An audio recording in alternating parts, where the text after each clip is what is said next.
வாழ்த்துதலை தெரிவித்துக் கொள்கிறேன். అందరూ సంతోషంగా ఉన్నారా? எல்லாரும் மகிழ்ச்சியா இருக்கிறீர்களா? గట్టిగా హల్లెలూయా చెప్దాం. சந்தோஷமா இருக்கிறவர்கள் தேவனுக்கு நன்றிகளை ஸ்துதிகளை சொல்லலாம். హల్లెలూయా. మరి ఎల్లప్పుడూ సంతోషంగా ఉండాలని దేవుడు కోరుచున్నాడు. நாம் எப்பொழுதுமே மகிழ்ச்சியா இருக்க வேண்டும் என்று சொல்லி தேவன் விரும்புகிறார். మరి వాక్యం సెలవిస్తుంది, ఆనందించుడి, మరలా చెప్పుచున్నాను ప్రభునందు ఆనందించుడని. வார்த்தை சொல்லுகிறது, சந்தோஷமாயிருங்கள், மகிழ்ச்சியோடு கூட மீண்டுமாக சந்தோஷமாயிருங்கள் என்று சொல்லுகிறது. దేవునికి స్తోత్రం. హల్లెలూయా. యేసువుకు స్తోత్రం. எல்லாருக்கும் கூட ఈ స్థలానికి ప్రేమతో నన్ను ఆహ్వానించిన పాస్టర్ జాషువా గారికి నా ప్రత్యేకమైన వందనాలు తెలియజేస్తున్నాను. హల్లెలూయా. మరి ఇది రెండోసారి బ్రదర్ తో కలవడం. இது இரண்டாவது முறை நான் இவர்களோடு கூட நான் சந்திப்பது. మరి మొట్టమొదటిసారి మరి దైవజనులు మోషే గారి యొక్క చర్చిలో కలవడం జరిగింది. முதலாவது முறை நாம் சென்னையில மோசேவுடைய சபையில நாங்கள் சந்தித்துக் கொண்டோம். మరి వారికి కూడా నా ప్రత్యేకమైన వందనాలు తెలియజేస్తున్నాను. அவர்களுக்கு கூட என்னுடைய நன்றிகளையும் நான் தெரிவித்துக் கொள்கிறேன். మరి ఈడికి రావడానికి వారు కూడా మరి ఎంతగానో నాతో మాట్లాడి ఉన్నారు. இங்க வருவதற்காக அவரும் கூட எவ்வளவு முயற்சி எடுத்திருக்கிறார், என்னோட கூட பேசி இருக்கிறார். మరి ఇక్కడ ఉన్న సహోదరులందరికీ కూడా నా ప్రత్యేకమైన వందనాలు இங்க తెలియజేస్తున్నాను. இருக்கிறதான எல்லா சகோதரர்களுக்கும் கூட என்னுடைய நன்றியும் நான் தேவனுக்கு நான் செலுத்திக் கொள்கிறேன். మిమ్మల్ని అందరినీ చూడడం చాలా సంతోషంగా ఉంది. உங்களை எல்லாரையும் கூட பார்ப்பது எனக்கு மிக்க மகிழ்ச்சியா இருக்கிறது. దేవునికి మహిమ కలుగును గాక. கர்த்தருக்கு ஸ்தோத்திரம் உண்டாவட்டும். మరి మనమందరం లేచినబడి ఉండగా దేవుని యొక్క వాక్యంలో నుండి நாம் எல்லாம் கூட நின்று கொண்டிருக்கும் பொழுது தேவனுடைய வார்த்தையை எடுத்து வாசிக்கலாம். చిన్న వాక్య భాగాన్ని చదువుకుందాం. ஒரு வார்த்தையை கூட நாம் வாசித்து நாம் செய்திக்குள்ளே கடந்து போகலாம். ఆదికాండము ஆதியாகமத்தை எடுத்துக்கொள்ளலாம். 24వ అధ్యాయము. ஆதியாகமம் 24வது அதிகாரத்தை எடுத்துக்கொண்டு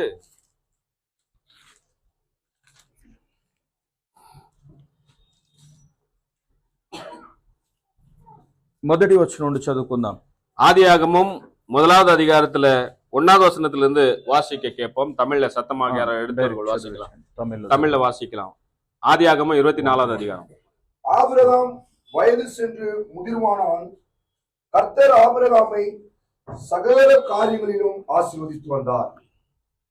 அப்போது ஆபிரகாம் தன் வீட்டில் உள்ளவர்களில் வயதிலே மூத்தவனும் தனக்கு உண்டான எல்லாவற்றுக்கும் அதிகாரியுமாகிய தன் ஊழியக்காரனை நோக்கி, நான் குடியிருக்கிற கானானியருடைய குமாரத்திகளில் நீ எனக்கு குமாரனை பெண் கொள்ளாமல் நீ என் தேசத்துக்கும் என் இனத்தாரிடத்திற்கு போய் என் குமாரனாகிய ஈசாக்குக்கு பெண் கொள்ளுவேன் என்று வானத்துக்கு தேவனும் பூமிக்கு தேவனுமாகிய கர்த்தரின் பேரில் எனக்கு ஆணையிட்டு கொடுக்கும்படி நீ உன் கையை என் தொடையின் கீழ் வை என்றான்.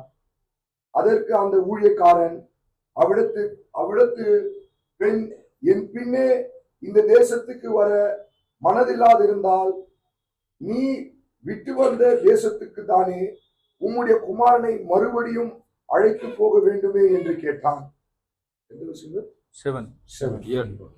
அதற்கு ஆபிரகாம், நீ என் குமாரனை மறுபடியும் அங்கு அழைத்து கொண்டு போகாதபடிக்கு எச்சரிக்கையாயிரு. என்னை என் தகப்பனுடைய வீட்டிலும் என் இனத்தார் இருக்கிற தேசத்திலும் இருந்து அழைத்து வந்தவரும் உன் சந்ததிக்கு இந்த தேசத்தை தருவேன் என்று எனக்கு சொல்லி ஆணையிட்டோருமான வானத்துக்கு தேவனாகிய கர்த்தர் நீ அங்கிருந்து என் குமாரனுக்கு ஒரு பெண்ணை கொண்டு வரும்படிக்கு தம்முடைய தூதனை உனக்கு முன்பாக அனுப்புவார். చిన్న ప్రార్థన చేసుకుందాం. ప్రేమ కలిగిన మా తండ్రి, నీకు స్తుతులు స్తోత్రాలు చెల్లిస్తున్నాం. ఈ రాత్రి కాల సమయం ముందు ప్రభువా, మరి నీ శరీరమును తిని నీ యొక్క రక్తమును తాగడానికి ప్రభువా, ఇదిగో నీ పిల్లలుగా ఈ స్థలంలో మేము కూడుకొని ఉన్నాం. ఎక్కడైతే ఇద్దరు ముగ్గురు ఏకీభించి ఉంటారో వారి మధ్యలో ఉంటానని సెలవిచ్చిన దేవుడు ప్రభువా, ఇప్పుడు మీరు మా మధ్యలో ఉన్నందుకు స్తోత్రాలు. మరి నీ వాక్యం అనే రొట్టెను మా మధ్యలో విరవండి నాయన. ఇదిగో మాకు వడ్డించమని ప్రార్థిస్తున్నాం. ఈ వాక్యంతో మాతో మాట్లాడండి, మమ్మల్ని బలపరచండి. మరి తర్జుమా చేస్తున్న నీ దాసుని కూడా మీరు బలపరిచి చక్కటి మాటలు ఇచ్చి మీరు మహిమ పొందమని యేసుక్రీస్తుని మీ నామంలో ప్రార్థిస్తున్నాం. ఆమేన్. దయచేసి అందరూ కూర్చుందాం. దేవునికి స్తోత్రం కలుగును గాక. ఆమేన్. Praise Lord. வெளியில யாரும் நிக்கறாங்களா பாருங்க. இருக்கறாங்களா அந்த பக்கம் சைடுல? దేవునికి మహిమ కలుగును గాక. దేవునికి మహిమ ఉండాగటం. Praise lord. ఆమేన్. మరి ఈ యొక్క బెంగళూరు ప్రాంతంలో ఈ యొక్క చిన్న వధువును చూడడం చాలా సంతోషంగా ఉంది. இந்த பெங்களூர் பட்டணத்துல இந்த சின்ன ஒரு சபையா இருக்கிறதான ஒரு மணவாட்டியை காண்பதற்கு நான் மிக்க மகிழ்ச்சியோடு கூட இருக்கிறேன். దేవునికి స్తోత్రం. హల్లెలూయా. దేవునికి స్తోత్రం ఉండావటం. మరి చాలా రకాల సిద్ధాంతాలు ఈ ప్రాంతంలో ఉన్నాయని నేను విన్నాను. ஆனால் இந்த இடத்துல அதிக விதமான ஒரு என்ன சொல்றதுன்னாக்கா டாக்டரின் என்றதான காரியங்கள் இருக்கிறது, మరి பல అందులో விதமான செய்திகள் இருக்கிறது என்று சொல்லி நான் கேள்விப்பட்டேன். మరి అందులో ప్రధానమైంది 7వ ముద్ర విప్పబడలేదు. ஆனால் சிலருக்கு 7ஆம் முத்திரை திறக்கப்படவில்லை என்று சொல்லி சிலர் சொல்லுகிறார்கள். అంటే 6 ముద్రలే విప్పబడ్డాయి, 6 முத்திரை மட்டும்தான் திறக்கப்பட்டிருக்கிறது. 7వ ముద్ర విప్పబడలేదు అనేవారు அங்க 7வது முத்திரை திறக்கப்படவில்லை என்று சொல்லுகிறவர்கள் మరి ఈ ప్రాంతంలో ఉన్నారని నేను విన్నాను. இந்த இடத்துல இருக்கிறார்கள் என்று சொல்லி நான் கேள்விப்பட்டேன்.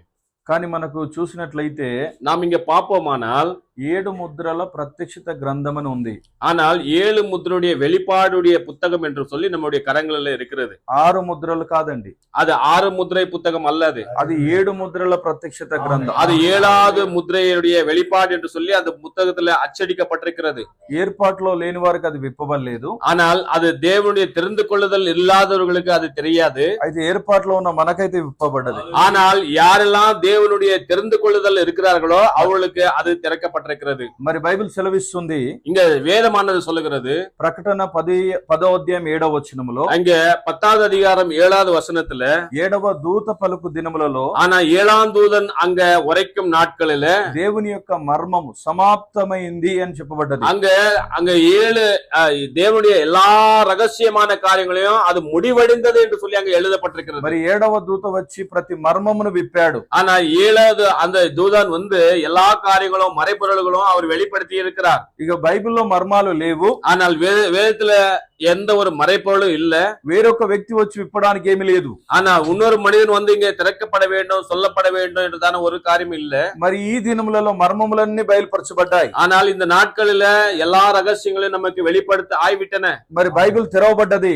ஆனால் வேதாகமானது நமக்கு திறக்கப்பட்டிருக்கிறது. మరి దేవుని యొక్క మర్మం ఏదో కాదు గాని, ஆனால் தேவனுடைய வெளிப்பாடுகள் ஒன்றுமே அங்க இல்லாமல் అది இருந்தது. మనమే అయి ఉన్నాము. அது நாமே ஆயிருக்கிறோம். அல்லேலூயா. ఆదాము యొక్క మర్మము అవ్వ అయితే, ஆனால் ஆதாமுடைய அந்த மறைபொருள் யாரு? ஏவாளா இருந்தது.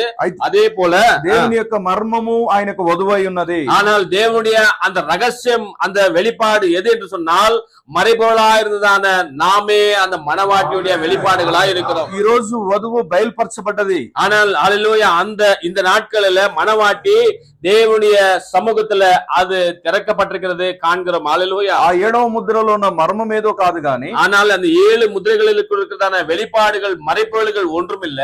ఆయన వధువై ఉన్నది. அந்த வெளிப்பாடுகள் என்ன என்று சொன்னால் அதுடைய மணவாட்டியே அதுடைய மறைபொருளா இருக்கிறது. அல்லேலூயா. அது தேவனுக்கு ஸ்தோத்திரம் உண்டாகட்டும். అందరం ఆమేన్ చెప్దామా? அது தேவனுக்கு மகிமை சொல்லலாமா? నా ప్రియమైన సోదరి సోదరుడా, ஆனால் நம்மளுடைய అరుமையான సహోదర సహోదరిகளே, మరి కొన్ని కార్యాలను మనం జాగ్రత్తగా బైబిల్ గ్రంథంలో ధ్యానిద్దాం. நாம் இங்க கொஞ்சம் கவனமாக இந்த வேதத்துல சில காரியங்களை பார்ப்போம். మరి చాలా భయంకరమైన దినములలో ఉన్నాం. நாம் ரொம்ப ஒரு பயங்கரமான நாட்கள்ல வாசித்துக் கொண்டிருக்கிறோம். లోకానికైతే ఇవి భయంకరమైన దినాలు. ஆனா இந்த ఉలగத்துக்கு ரொம்ப பயங்கரமான நாட்களா మరి இருக்கிறது. వధువుకైతే ఇది మహిమపరచబడే దినాలు. ஆனால் மணவாட்டிக்கோ தேவனுடைய நாமத்தை மகிமைப்படுத்தக்கூடியதான நேரமாய் இருக்கிறது. ఆమేన్. దేవునికి స్తోత్రం కలుగును గాక. அது தேவனுக்கு மகிமை உண்டாகட்டும். మనం ఇది మన యొక్క గృహానికి వెళ్లే దినమై ఉన్నది. ஆனால் நாம் நம்முடைய வீட்டுக்கு போகிறதான நேரமாய் இருக்கிறது. మనము మన ప్రియుని కలుసుకునే దినమై ఉన్నది. நம்முடைய நேசரை காணுவதற்கு, கலந்து கொள்வதற்கு, கடந்து போகிறதான நேரமாய் இருக்கிறது. మనం ఎత్తబడిలో పోయే దినమై ఉన్నది. நாம் இந்த எடுத்துக் கொள்ளப்படுகிறதான நேரத்துல நாம் இருக்கிறோம். మరి అందరూ సంతోషంగా ఉన్నారా? சந்தோஷமா இருக்கிறீர்களா? మన విడుదల సమీపించి ఉన్నది. ஆனால் நம்முடைய விடுதலை மிக சமீபத்தில் இருக்கிறது. మన ప్రియుడు రాబోయే సమయం వచ్చింది. ஆனால் அந்த மணவாளன் வருகிறதான மிக சமீபமான நேரமாய் இருக்கிறது. మరి కాలంలో నుండి నిత్యత్వంలోకి వెళ్ళబోతున్నా. காலத்திலிருந்து நாம் நித்தியத்துக்குள்ள கடந்து போகிறவர்களாக இருக்கிறோம். వర్తమానం కాలంలో నుండి నిత్యత్వంలోకి తీసుకొని వెళ్ళేది. இந்த செய்தியின் காலத்திலிருந்து நம்மை நித்தியத்துக்குள்ள நம்ம தேவன் கொண்டு போகிறவராக இருக்கிறார். దేవునికి మహిమ కలుగును గాక. దేవునికి మహిమ ఉండాలి. నా ప్రియమైన సోదరి సోదరుడా, என்னுடைய అన్பாన సోదర సోదరిகளே, మరి మనము ఇదిగో మనుషులందరి చేత చదవబడుతున్న పత్రికలమై ఉన్నాం. நாம் எல்லா மனுஷர்களால வாசிக்கப்படுகிற நிருபங்களா இருக்கிறோம். ఈ లోకంలో ఉన్న వారు బైబిల్ ను చదవరు, ஆனால் இந்த உலகத்தில் இருக்கிறவர்கள் வேதத்தை வாசிக்க மாட்டார்கள். అయితే మనల్ని చదువుతారు. ஆனால் மனவாட்டியை அவர்கள் கவனித்து பார்த்து நம்மை அவர்கள் வாசிக்கிறார்கள். దేవునికి మహిమ కలుగును గాక. கர்த்தருடைய నామத்துக்கு మహిమ ఇంకొక విధంగా చెప్పాలంటే நாம் இப்படியாக சொல்ல முடியும் என்றால், ఆ యొక్క వాక్యము మనమే, లోకం చదివే వాక్యము మనమే ఉన్నాం. உலகம் வாசிக்கக்கூடியதான நிருபங்கள் யார் என்று சொன்னால் அது நாமே இருக்கிறோம். మరి మన యొక్క జీవితమును వారు చూసినప్పుడు, நம்முடைய வாழ்க்கைகளை அவர்கள் பார்க்கும் பொழுது వారు ఆకర్షించబడతారు. அவர்கள் அநேகர் கவர்ச்சிக்குள்ளாக்க దేవుని దగ్గరికి ఇదిగో రాబడతారు. அவர்கள் தேவனுக்குள்ள வர வேண்டுமா இருக்கிறது. మరి ఇదిగో జీవిస్తున్న వాక్యమే మనమై ఉన్నాం. ஆனால் நாம் ஜீவிக்கிற வார்த்தைகளாம் நாம் இருக்கிறோம். ఇదిగో ఈ యొక్క వాక్యము నడుస్తుంది. ஆனால் அந்த వార్த்தை நடக்கிறது. మరి వాక్యముల నుండి వచ్చిన మనము వాక్యమై ఉన్నాం. அந்த வார்த்தைக்குள்ள வந்ததான நாமும் கூட வார்த்தையின் ஒரு பாகமா இருக்கிறோம். దేవుల నుండి వచ్చిన మనము దైవములమై ఉన్నాం. ஆனால் தேவனுக்குள்ள இருந்து வந்ததான நாமும் கூட ஒரு குட்டி தேவர்களா இருக்கிறோம். ఆయన పెద్ద దేవుడైతే அவர் பெரிய தேவன் என்று சொன்னால் చిన్న దేవులుగా ఉన్నాం. நாம் சின்ன தேவர்களா இருக்கிறோம். అందుకని మన ప్రవక్త సృష్టించగలిగాడు. ஆனால் அதனாலதான் நம்முடைய தீர்க்கதரிசி அழில்களை உண்டாக்கினார். அவர் ఉడతలు కలుగునుగాక అన్నాడు. அவர் அழில் உண்டாகட்டும் என்று சொன்னார். మోషే ఈగలను సృష్టించగలిగాడు. அந்த மோசே எப்படியாக வண்டுகளை வரவேற்றாரோ, మరి ఈ రోజు మనం కూడా ఆ కార్యాన్ని చేయగలం. இன்னைக்கு நாமும் கூட விசுவாசித்தால் அந்த காரியங்களை செய்ய முடியும். దేవునికి మహిమ కలుగునుగాక. தேவனுடைய நாமத்தில் ఆయన యందు విశ్వాసం ఉంచినట్లయితే, அவர் மீது விசுவாசம் உள்ளவர்களா இருப்போமானால், ఈ కొండను చూసి కదిలి వెళ్ళిపోమంటే இந்த వెళ్ళిపోతుంది. மலையை பார்த்து பெயர்ந்து போயிட்டு சொன்னால் அது அப்படியே ஆகும். పాపం అనగా ఏమిటి అంటే, ஆனால் பாவம் என்று என்ன என்றால் అవిశ్వాసమే పాపమై ఉన్నది. அவிசுவாசிக்கிறதே பாவமாய் మరి இருக்கிறது. ఈ యొక్క వాక్య విషయంలో మనకు అవిశ్వాసం ఉండకూడదు. இந்த వార్த்தையின் மீது நமக்கு அவிசுவாசம் இருக்கக்கூடாது. ఈ యొక్క వర్తమాన విషయంలో మనకు అవిశ్వాసం ఉండకూడదు. இந்த செய்தியின் மேல் நமக்கு அவிசுவாசம் இருக்கக்கூடாது. దేవుడు పంపించిన ప్రవక్త అయిన విలియం బ్రనామ్ గారి విషయంలో మనకు అవిశ్వాసం ఉండకూడదు. தேவன் அனுப்பினதான இந்த வில்லியம் மரியன் பிரணாம் அவர்களுடைய காரியங்களை குறித்து நாம் ஒருபொழுதும் கூட சந்தேகிக்க మనం கூடாது. విశ్వాసమును కలిగి ఉన్నట్లయితే நாம் விசுவாசிகளா இருப்போமானால் దేవుని యొక్క కార్యములు మనం చూడగలుగుతాం. ஆம், தேவனுடைய காரியங்களை நாம் நிச்சயமாக நோக்கி பார்க்கிறவர்களாய் இருக்கிறோம். దేవునికి మహిమ కలుగును గాక. தேவனுடைய நாமத்துக்கு மகிமை రెండో உண்டாகட்டும். కొరింథీయులకు రాసిన పత్రిక இங்க 2 கொரிந்தியர் வாசினதான அந்த நிருபத்தை எடுத்துக்கொள்ளலாம். 3వ అధ్యాయం 1వ వచనం చదువుదాం. இங்க 2 கொரிந்தியர் 3வது அதிகாரம் 1வது வசனத்தை எடுத்து வாசிக்கலாம். எடுத்தவர்கள் வாசிக்கலாம். 2 கொரிந்தியர் 3வது அதிகாரம் 1வது வசனம். எங்களை நாங்களே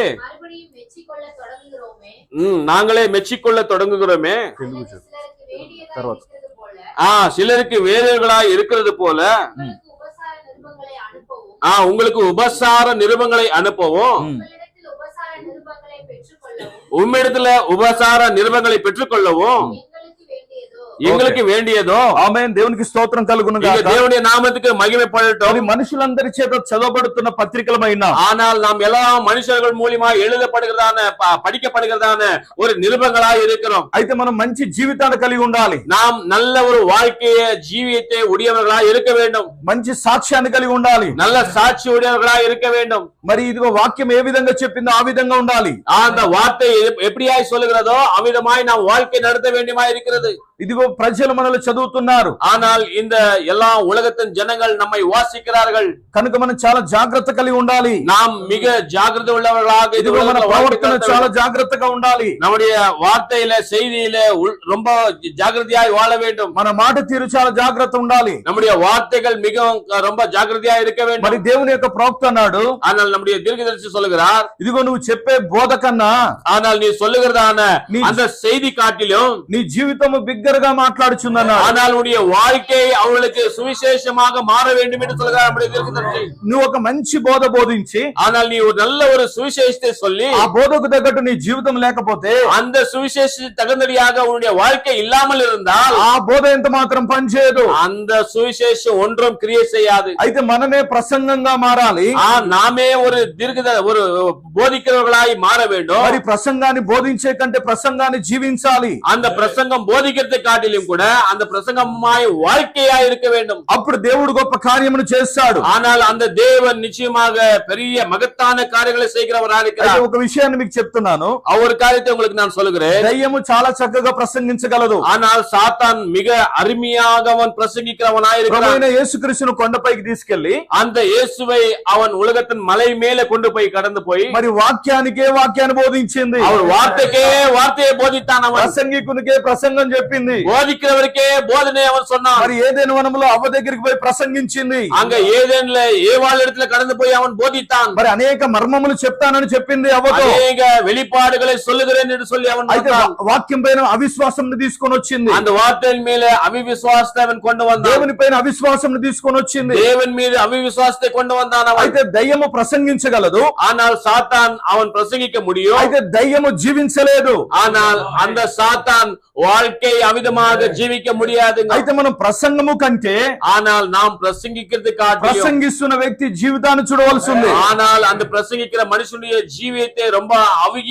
அமைதியாக கவனிக்கிறார்கள். ఆయన ప్రసంగిస్తున్న ప్రసంగము, அவர் பிரசங்கிக்கிறதான அந்த பிரசங்கம் ఆయన దాన్ని జీవిస్తున్నాడో లేదో చూడాలి. அவர் ஜீவிக்கிறார்களா இல்லையா என்று சொல்லி பார்க்க வேண்டும். ఒకవేళ మనం జీవించినట్లయితే, ஒருவேளை நாம் பார்ப்போமானா ఆ ప్రసంగము ఎలా ఉందో అలా మనం జీవించినట్లయితే, அந்த பிரசங்கம் எவ்விதமா இருக்கிறதோ அப்படியாக நாம் ஜீவிப்போமானா అది చాలా శ్రేష్టము అన్నాడు. அது ரொம்ப விசேஷமானது என்று சொன்னார். మరి చెప్పడం అందరు చెప్తారు, சொல்லுகிறது எல்லாரும் சொல்லலாம். మరి మెస్సేజ్ బుక్ చదివి చెప్తారు, ஆனால் செய்தி புஸ்தகம் வாசித்து சொல்கிறார்கள். దాని ప్రకారం జీవించడం కష్టమైనది. ஆனால் அது பிரகாரமாக வாழ்வது ரொம்ப கடினமாக இருக்கிறது. మరి ఎప్పుడైతే దాని ప్రకారం నువ్వు జీవిస్తావో, எப்பொழுது நீ அதன் பிரகாரமாக ஜீவிக்கிறாயோ అప్పుడు నీ జీవితము సువార్తకు తగినట్లుగా ఉంటుంది. அப்பொழுது உன்னுடைய வாழ்க்கை சுவிசேஷத்துக்கு அது பொருத்தமாய் வாழ்கிறதா இருக்கிறது. మరి నిన్ను చూసి అనేకులు ప్రభావితం చెందబడతారు. అనేకர் உன்னை பார்த்த பொழுது அவர்கள் இழுப்புக்குள்ளாகிறார்கள். మరి నీ జీవితాన్ని చూసి అనేకులు క్రీస్తులోకి వస్తారు. உன்னுடைய வாழ்க்கையை பார்த்து அநேகர் கிறிஸ்துவுக்குள்ள வருவார்கள். మరి ప్రసంగము కంటే జీవితము గొప్పదై ఉన్నది. அந்த பிரசங்கிக்கிறது காட்டிலும் கூட ஜீவிப்பது மிக அவசியமாக இருக்கிறது. ఆమేన్ చెప్తారా అందరూ? హల్లెలూయా. అందరూ ఆమేన్ చెప్తారా? ఆమేన్ சொல்லலாமா? హల్లెలూయా. మరి చాలా పులిపిట్ల దగ్గర నుండి, ஆனால் ரொம்ப அந்த பிரசங்க பீடத்தில் నుండి, அங்க ஸ்டேஜில் இருந்து మరి చాలా సర్పాలు మాట్లాడుతున్నాయి వాక్యాన్ని. అనేక సర్పங்கள் பேசிக் கொண்டிருக்கிறது இந்த நாட்கள். సర్ప సంతానం వాక్యాన్ని బోధిస్తుంది. அந்த சர்ப சந்ததி என்பது வார்த்தையை போதிக்கிறது. కానీ అది జీవించలేదు. அது நிச்சயமாக அது ஜீவிக்க முடியாது. అది బోధించగలదు, அது போதிக்க முடியும், కానీ జీవించలేదు. ஆனால் அது ஜீவிக்க முடியாது. వధువు బోధించగలదు, ஆனால் மனவாட்டி போதிக்க முடியும், జీవించగలదు, ஆனால் அது வாழ்க்கையும் நடத்த முடியும். దేవుడు వాక్యాన్ని మనకు ఎందుకు ఇచ్చాడంటే, தேவனுடைய வார்த்தை எதற்காக தேவன் நமக்கு கொடுத்திருக்கிறார்? బోధించడానికి కాదు, அதை போதிப்பதற்காக அல்ல, జీవించడానికి ఇచ్చాడు ఆయన. அதே போல நாம் வாழ்வதற்காகவே రాయబడిన వాక్యాన్ని ఎప్పుడైతే నీ హృదయంలో తీసుకుంటావో, எப்பொழுது இந்த வார்த்தையை உன்னுடைய இதயத்துக்குள்ள ஏற்றுக்கொள்கிறாயோ, అప్పుడు అది జీవించే వాక్యంగా మార్చబడుతుంది. அது ஜீவிக்கிற வார்த்தையாய் மாறி விடுகிறது. ఇప్పుడు ఈ వాక్యాన్ని వాళ్ళు కాల్చివేయవచ్చు, ஆனால் இந்த వార్த்தை அவர்கள் எரித்து போடலாம். కానీ నీ లోపల ఉన్న వాక్యాన్ని ఎవరు కాల్చలేరు. ஆனால் உனக்குள்ள இருக்கிறதான அந்த வார்த்தையை யாராலையும் எரித்து போட முடியாது. ఎందుకంటే నీవే వాక్యమై ఉన్నావు. వార్తయాய் இருக்கிறாய். ఇదిగో నువ్వు జీవించే వాక్యమై ఉన్నావు. நீ ஜீவிக்கிற வார்த்தையாய் இருக்கிறாய். రాయబడిన వాక్యాన్ని నీ హృదయంలో తీసుకున్నప్పుడు, இங்க எழுதப்பட்ட வார்த்தை உன் இதயத்துக்குள்ள எடுத்துக்கொள்ளும் பொழுது, అప్పుడు అది జీవించే వాక్యంగా మార్చబడుతుంది. அது ஜீவிக்கிற వార్తయాய். హల్లెలూయా. దేవునికి మహిమ కలుగును గాక. దేవునికి మహిమ ఉండాగటం. కనుక నా ప్రియమైన సోదరి సోదరుడా, என்னுடைய அன்பான సహోదర సహోదరిகளே, నీవు ఏదైతే ప్రార్థిస్తున్నావో, நீ எதை நீ ஜெபிக்கிறாயோ ఆ ప్రార్థనను దేవుడు గౌరవిస్తున్నాడు. நிச்சயமாய் அந்த ஜெபத்தை தேவன் கௌரவிக்கிறவராக. నువ్వు చేస్తున్న ప్రతి ప్రార్థన దేవుడు గౌరవిస్తున్నాడు. நீ செய்கிறதான ஒவ்வொரு ஜெபத்தையும் தேவன் அவர் கௌரவிக்கிறவராக. త్వరలో దానికి జవాబు ఇవ్వబోతున్నాడు. அவர் மிக சீக்கிரமாய் அவர் உங்களுக்கு அவர் பதில் கொடுக்கிறவராக இருக்கிறார். నీవు నిరాశపడవలసిన అవసరం లేదు. நீ நிச்சயமாக சோர்ந்து போக வேண்டிய அவசியம் இல்லை. నీవు తొందరపాటు నిర్ణయాలు తీసుకోవాల్సిన అవసరం లేదు. நீ கவலையோடு கூட உன்னுடைய வாழ்க்கைக்கு நீ முடிவு எடுத்துக் கொள்ள வேண்டிய அவசியம் இல்லை. వాక్యం ఇలా సెలవిస్తుంది. வார்த்தை எப்படியாய் சொல்லுகிறது? అడుగుడి మీకు ఇవ్వబడును అన్నాడు ఆయన. நீங்கள் கேளுங்கள் உங்களுக்கு கொடுக்கப்படும். అయితే నువ్వు ఏది అడుగుతున్నావో, நீ எது கேட்கிறாயோ దాన్ని పొందుకున్నావని నమ్ముడి అన్నాడు ఆయన. அதை நீ పెట్టుకొల్ల ఆయిచ్చు என்று சொல்லி విశ్వాసించ ఈ రోజు అది రాకపోవచ్చు, ஆனால் அது இந்த நாள்ல వరామల్ இருக்கலாம். సంవత్సరంలో జరగకపోవచ్చు, அது ஒரு வருஷத்துல நடக்காமல் இருக்கலாம். అయితే ఖచ్చితంగా అది జరుగుతుంది. அது நிச்சயமாக ஒரு நாள் அது நடந்தே தீரும். నీ ప్రార్థన వ్యర్థంగా పోదు. உன்னுடைய ஜெபமானது ஒருபொழுதும் వ్యర్థமாய் போகாது. నువ్వు దేవుని దగ్గర అడిగింది ఏది వ్యర్థంగా పోదు. உன்னுடைய தேவனிடத்தில் கேட்டுக்கொண்டது ஒன்றும் விருதாவாய் போகாது. దేవుడు దానికి జవాబు ఇస్తాడు. தேவன் அதுக்கு பதில் கொடுக்கிறவராய் இருக்கிறார். దేవుడు దానికి డబుల్ ఆశీర్వాదం ఇస్తాడు. தேவன் ரெட்டிப்பான ஆசீர்வாதங்களை கொடுக்கிறவராய் இருக்கிறார். కుమారుని అడిగింది, அங்க எலிசபெத் அங்க குமாரனை கேட்டுக்கொண்டார். అయితే దేవుడు ప్రవక్తని ఇచ్చాడు. హల్లెలూయా. அந்த அந்த எலிசபெத்துக்கு தேவன் தீர்க்கதரிசி அனுப்பி வைத்தார். నీవు ఏదైతే అడుగుతున్నావో நீ எது கேட்டுக்கொள்கிறாயோ అది ఎంత ఆలస్యం అవుతుందో అంత రెట్టింపు అవుతుంది. அது எவ்வளவு தாமதம் ஆகுகிறதோ அது இரட்டிப்பாக అది ఎంత లేట్ అవుతుందో అంత దీవెనకరంగా మార్చబడుతుంది. அது எவ்வளவு தாமதம் ஆகிறதோ அது உனக்கு ஆசீர்வாதமாய் மாறுகிறது. ఒకవేళ నీ ఆరోగ్యం గురించి నువ్వు అడిగినావేమో, உன்னுடைய ஆரோக்கியத்தை குறித்து நீ கேட்டுக்கொள்ளலாம். నాకు స్వస్థత వస్తలేదని నిరాశ పడకు. ஆனால் எனக்கு அந்த சுகம் கிடைக்கவில்லையே என்று சொல்லி நீ சோர்ந்து போக வேண்டிய ఖచ్చితంగా దేవుడు స్వస్థపరిచేవాడయ్యాడు.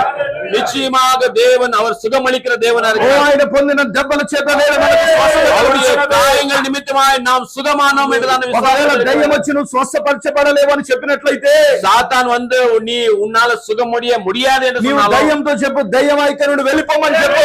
அந்த சாத்தான் இடத்துல நாம் சொல்ல வேண்டும், பிசாசே இங்க இருந்து அப்பாலே போ என்று சொல்லி, నేను వాక్యం పైన విశ్రాంతి తీసుకున్నానని చెప్పు. நான் வார்த்தையின் மேல் விசுவாசமா இருக்கிறேன். ఈ రోజు కాకపోతే రేపు దేవుడు నన్ను బాగు చేస్తాడు. இன்னைக்கு இல்லாவிட்டாலும் நாளைக்கு నిన్ను దేవుడు రేపు కాకపోతే 10 సంవత్సరాల తర్వాత దేవుడు బాగు చేస్తాడు. இன்னைக்கு இல்லாவிட்டாலும் கூட 10 வருடங்களான பிறகு கூட ఖచ్చితంగా ఆయన బాగు చేసే దేవుడు ఉన్నాడు. நிச்சயமாய் தேவன் நம்மை சுகமாக்குற தேவன். అందరూ ఆమేన్ చెప్తామా? ఆమేన్. దేవునికి స్తోత్రం కలుగును గాక.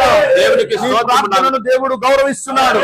உங்களுடைய ஜெபத்தை தேவன் கௌரவிக்கிறவராக இருக்கிறார். నీవు అడిగింది ఏది వ్యర్థంగా పోవట్లేదు. நீ கேட்டுக்கொள்வது எதுவும் கூட వ్యర్థமாய் போகாது. నీవు మామూలు వ్యక్తిని అడగట్లేదు. நீ சாதாரணமான ஆளை கேட்டுக்கொள்ளவில்லை. నీవు నీ సృష్టికర్తను అడుగుతున్నావు. தேவனுடைய சிருஷ்டிகர்த்தாவை கேட்டுக்கொண்டிருக்கிறாய். ఆయన పరిస్థితులు మార్చగలడు. அவர் எல்லா சூழ்நிலைகளை மாற்றுகிற தேவன். ఆయన నీ జీవితాన్ని మార్చగలడు.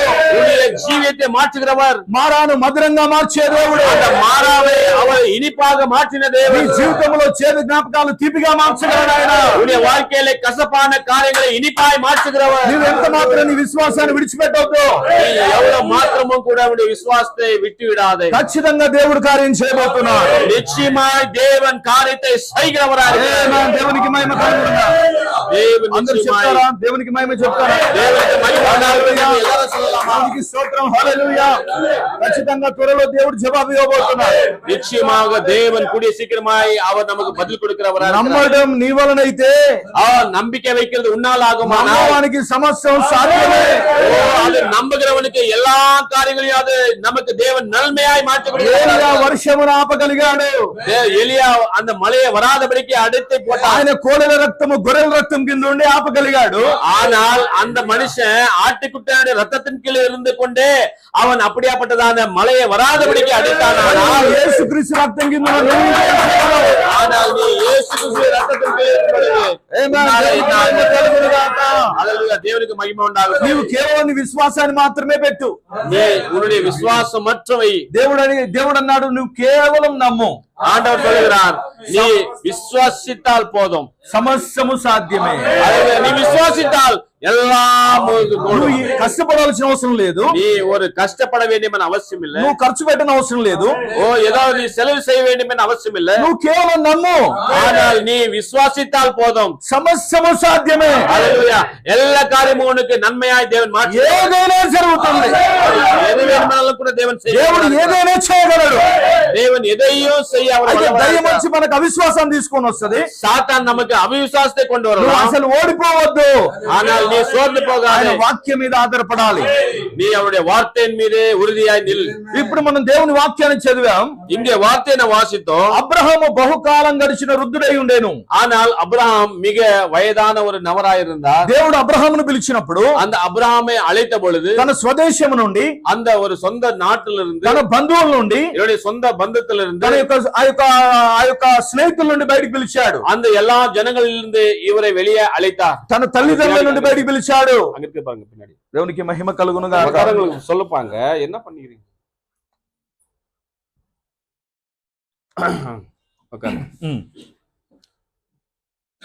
ఆయన బంధువుల నుండి, அந்த சொந்தத்திலிருந்து, ఆయన యొక్క తల్లిదండ్రుల యొద్ద నుండి, அவருடைய தாய் தகப்பனிலிருந்து, తన ఇంటి వారి నుండి బయటికి పిలిచాడు. ఆయన அவருடைய சொந்தத்திலிருந்து தேவன் அங்க வெளியில அழைத்தார். దేవుడు ఎప్పుడు కూడా, அவர் தேவன் எப்பொழுதும் கூட, ఇదిగో ఆయన వేర్పరుస్తున్నాడు. தேவன் அங்க நம்மை முழுமையாக அவர் வேறுபிரிக்கிறவராக, ప్రత్యేకంగా ఉండమని కోరుతున్నాడు. நீ தனிமையாக வர வேண்டும் என்று சொல்லி தேவன் அழைக்கிறார். నువ్వు సంస్థ నుండి, నీ సంస్థ నుండి బయటికి రావాలి. உன்னுடைய சொந்த பந்தத்திலிருந்து வெளியே வர నీ வேண்டும். సంఘ సంబంధ శాఖ నుండి నువ్వు బయటికి రావాలి. உன்னுடைய ஸ்தாபனத்திலிருந்து வெளியே வர வேண்டும். నువ్వు ఇదిగో సపరేట్ కావాలి, ప్రత్యేకించబడాలి. உன்னை நீ தனிமையாய் படுத்திக் கொள்ள வேண்டும். నీ యొక్క బాప్టిస్ట్ నుండి నువ్వు బయటికి రావాలి. உன்னுடைய பாப்டிஸ்ட்லிருந்து வெளியே வர నీ வேண்டும். పెంతెకోస్తు నుండి బయటికి రావాలి. பெந்தெகோஸ்திலிருந்து வெளியே வர ఆ வேண்டும். తప్పుడు బోధనల నుండి నువ్వు బయటికి రావాలని దేవుడు పిలుస్తున్నాడు. தவறான உபதேசங்களிலிருந்து உன்னை வெளியே దేవుడు அழைக்கிறார். అబ్రహామును పిలిచాడు, அங்க அபிரகாமை தேவன் ఈ அழைக்கிறார். రోజు నిన్ను కూడా పిలుస్తున్నాడు ఆయన. தேவன் இன்றைக்கு உன்னை கூட அவர் அழைக்கிறவரா దేవుని இருக்கிறார். యొక్క వాక్యం ఈ విధంగా సెలవిస్తుంది, வார்த்தை விதமாய் சொல்லுகிறது, తండ్రి ఆకర్షించింది ఎవడు నా ఎద్దుకు రాడు అన్నాడు ఆయన. அந்த பிதா ஒருவனை அழிக்காமல் இருந்தால் ஒருவனை పేద అయస్కాంతం அல்லேலூயா தேவன் பெரிய ஒரு மேக்னெட்டா இருக்கிறார். చిన్న అయస్కాంతములను ఆకర్షిస్తుంది. அல்லேலூயா அந்த சின்ன மேக்னெட்களை இழுக்கிறதா இருக்கிறது. ఈ పేద అయస్కాంతం அல்லேலூயா இந்த வேதமானது ஒரு மெட்டல் இருபா இருக்குது. ఆయనలో నుండి వచ్చిన ఈ చిన్న అయస్కాంతాలన్నిటిని ఆకర్షించింది. இந்த இழுப்பு சக்தி எதுக்குள்ள யாருக்குள்ள இருக்கிறதோ அவர்களை அது இழுக்கிறதா இருக்கிறது. అందుకనే ఈ స్థలములో నువ్వు రాపరచబడ్డావు. அல்லேலூயா அதுக்காக தான் நீ எங்கேயோ இருந்து இந்த வார்த்தைக்காக இழுக்கப்பட்டிருக்கிறாய். జగత్తు పునాది వేయబడక ముందే దేవుడు నిన్ను చూశాడు. உலகம் தோன்றுவதற்கு முன்பதாகவே தேவன் உன்னை பார்த்தார். లోకానికి పునాదులు లేకముందే దేవుడు నిన్ను చూశాడు. உலகத்துக்கு அஸ்திவாரம் இடியதுக்கு முன்பதாகவே தேவன் உங்களை கண்டார். అందుకనే ఈ వర్తమానం నీ ఎదుకు వచ్చింది. இந்த வார்த்தை உன்னிடத்துல வந்தது. ఇంత పెద్ద బెంగళూరు సిటీలో இவ்வளவு பெரியதான இந்த பெங்களூர் பட்டணத்துல దేవుడు నిన్నే చూశాడు. ஆனால் தேவன் உன்னை அவர் దేవుడు பார்த்தார். నిన్నే ఎన్నుకున్నాడు. உன்னை அவர் నీవు கவனிக்கிறார். మామూలు వ్యక్తివి కాదు. நீ ஒரு நல்ல ஒரு சாதாரண వ్యక్తి அல்ல. నీవు దేవునిలో నుండి వచ్చిన భాగమైనావు. நீ தேவனுக்குள்ள இருந்து வந்த ஒரு అందుకే నువ్వు ఈ பாகமாய் వర్తమానానికి ఆకర్షించబడ్డావు. இந்த வார்த்தை நிச்சயமாக உன்னை அது கவர்ச்சி మిగతా கொண்டிருக்கிறது. వారు ఆకర్షించబడలేదు. அந்த வார்த்தை மூலியமாக உலகத்தார் அதை கவர்ச்சி கொள்ளவில்லை. బిషప్పులు దీనికి ఆకర్షించబడలేదు. இந்த ஸ்தாபன பிஷப்புகள் அது கவர்ச்சி கொள்ளவில்லை. పోపులు దీనికి ఆకర్షించబడలేదు. அந்த போப்புகள் நிச்சயமாக அவர்கள் கவர்ச்சி నీవు கொள்ளவில்லை. ఎందుకు ఆకర్షించబడ్డావంటే நீ எதற்காக இதுக்கு அழைக்கப்பட்டிருக்கிறாய் என்று ఇందులో சொன்னார். భాగం కనుక. இதுல பாகமாக நீ இருக்கிறபடியால். ఆమేన్. మరి అబ్రహామును దేవుడు పిలిచినప్పుడు அந்த அப்ரஹாமை தேவன் அழைத்த பொழுது అబ్రహాము ఏమి లేనివాడుగా ఉన్నాడు. அந்த அப்ரஹாம் ஒன்றும் இல்லாதவனாய் இருந்தார். ఇదిగో ఇప్పుడు మనం గమనించినట్లయితే இப்பொழுது நாம் கவனிக்கிறோமானால் అబ్రహాము వృద్ధుడయ్యాడు. அந்த అబ్రహాం వయదానవరాய் మారినాர். అన్నిటిలో ఆశీర్వదించబడ్డాడు. எல்லாவற்றிலும் கூட ఈ ఆశీర్వదించబడ్డాர். వర్తమానం இந்த செய்தியானது మనల్ని ఆశీర్వదించడానికి వచ్చింది. நம்மை ஆசீர்வதிப்பதற்காகவே ఈ வந்தது. వర్తమానం இந்த செய்தி మన శరీరాన్ని మార్చడానికి వచ్చింది. நம்முடைய శరీరங்களை மாற்றுவதற்காக ఈ வந்தது. వర్తమానం இந்த செய்தி మన స్వభావాలు మార్చడానికి వచ్చింది. நம்முடைய எல்லா சுபாவங்களை மாற்றுகிறதா ఈ இருக்கிறது. వర్తమానం இந்த செய்தி మన స్థానమును మార్చడానికి వచ్చింది. நம்முடைய ஸ்தானங்கள் மாற்றுகிறதா இருக்கிறது. ఆమేన్. దేవునికి మహిమ కలుగును. தேவனுக்கு నిజంగా ఈ மகிமை. వర్తమానం మనల్ని దీవించిందా? இந்த செய்தி நம்மை ஆசீர்வதித்திருக்கிறதா? ఆమేన్. మన స్థితిని మార్చింది ఈ వర్తమానం. நம்முடைய நிலைமைகளை மாற்றினது ఓ இந்த செய்தி. దేవునికి మహిమ కలుగును గాక. దేవునికి మహిమ. హల్లెలూయా. ఓ అబ్రహామును దీవించిన అదే స్వరము அப்ரஹாமை ஆசீர்வதித்ததான அதே ఈ ஸ்வரமானது రోజు మనల్ని దీవిస్తుంది. இன்றைக்கு நம்மையும் கூட அது ஆசீர்வதிக்கிறது. అయితే అబ్రహాము శారా அந்த అబ్రహాము సారా వారికి పిల్లలు లేరు. அவர்களுக்கு பிள்ளைகள் இல்லை. శారా గొడ్రాలై ఉంది. அந்த సారా ஒரு మలడా இருக்குது. 120 సంవత్సరాలు వారు చాలా సంవత్సరాలు ఎదురు చూశారు. చాలా సంవత్సరాలు ఎదురు చూశారు. அவர்கள் சுமார் அநேக வருடங்களாக அவர்கள் எதிர்பார்த்தார்கள். వారు వృద్ధులైపోయారు. அவர்கள் வயதாகி விட்டது. అయినను దేవుని యందు ఆసక్తి కలిగి ఉన్నారు. ஆனாலும் கூட தேவன் மீது விடாமுயற்சியா దేవుని இருக்கிறார்கள். యొక్క వాగ్దానమును నమ్మి ఉన్నారు. அவர்கள் தேவனுடைய வார்த்தை மீது கவர்ச்சியா ఓ இருக்கிறார்கள். వారిని దీవిస్తానని చెప్పిన దేవుడు அவர்களை ஆசீர்வதிக்கிறேன் என்று சொன்ன தேவன் షరతులు లేని నిబంధన అబ్రహాముకి ఇచ్చాడు. அங்க சிரத்தே இல்லாததான ஒரு நிபந்தனை ஒரு అబ్రహాము ఇలా ఉంటేనే தேவன் ఇలా దీవిస్తా అనలేదు ఆయన. நான் இப்படியாக உன்னை ஆஸ்வதிக்கிறேன் என்று தேவன் சொல்லவில்லை. అబ్రహాంతో దేవుడు అన్నాడు నిశ్చయంగా నేను దీవిస్తానన్నాడు. தேவன் சொல்லுகிறார் అబ్రహాமை பார்த்து నిశ్చయமாய் உன்னை நான் ఆస్వదితే నీ సంతానం ఇసుక రేణుల వలె మార్చబడబోతుంది అన్నాడు. உன்னுடைய சந்ததி அங்க கடற்கரை மணலை போல దానికి మహిమ కలుగును గాక. అబ్రహాము వాగ్దానం చేత తీసుకురాబడ్డాడు. அந்த అబ్రహాం వాగ్దానం మూలமாக ఆయన ఒక గొప్ప పట్టణంలోకి నడిపిస్తానన్నాడు. அவரு ஒரு மகத்தான ஒரு பட்டணத்துக்குள்ள உன்னை நடத்துவேன் என்று కానీ சொன்னார். ఆయనను తీసుకొని పోయి ఎడారిలో డేరా వేసుకోమన్నాడు ఆయన. ஆனா கடந்து போய் வனாந்திரத்துல ஒரு டேரா போட்டுக் கொள்ளுன்னு சொன்னார் தேவன். ఇప్పుడు అబ్రహాం అడగలే ప్రభువా ఆ గుడారము. అబ్రహాము అడగలే ప్రభువా ఏంటి గొప్పది ఇస్తాన్నావు గీడ వేసుకో పెట్టావు என்ன உயர்த்துவேன் என்று சொல்லிவிட்டு దేవుని ప్రశ్నించొద్దు. வனாந்திரத்துல வந்து நான் குடாரம் போட வேண்டிய அவசியம் வந்து விட்டதே என்று சொல்லி தேவனை கேள்வி கேட்காத. దేవుని ప్రశ్నించొద్దు. தேவனை கேள்வி கேட்காத. దేవుని నమ్మాలి. தேவனை நம்ப வேண்டும். అబ్రహాం ప్రశ్నించలేదు. ஆனால் అబ్రహాం కేள்వి కేட்கவில்லை. అబ్రహాం నమ్మి ఉన్నాడు. అబ్రహాం ముழுமையாய் నమ్మినాడు. నమ్మకం ఏం చేసిందంటే அந்த நம்பிக்கை விசுவாசம் என்ன ఒక రోజు దేవుణ్ణే తన ఇంటికి తీసుకొని వచ్చినట్టు చేసింది.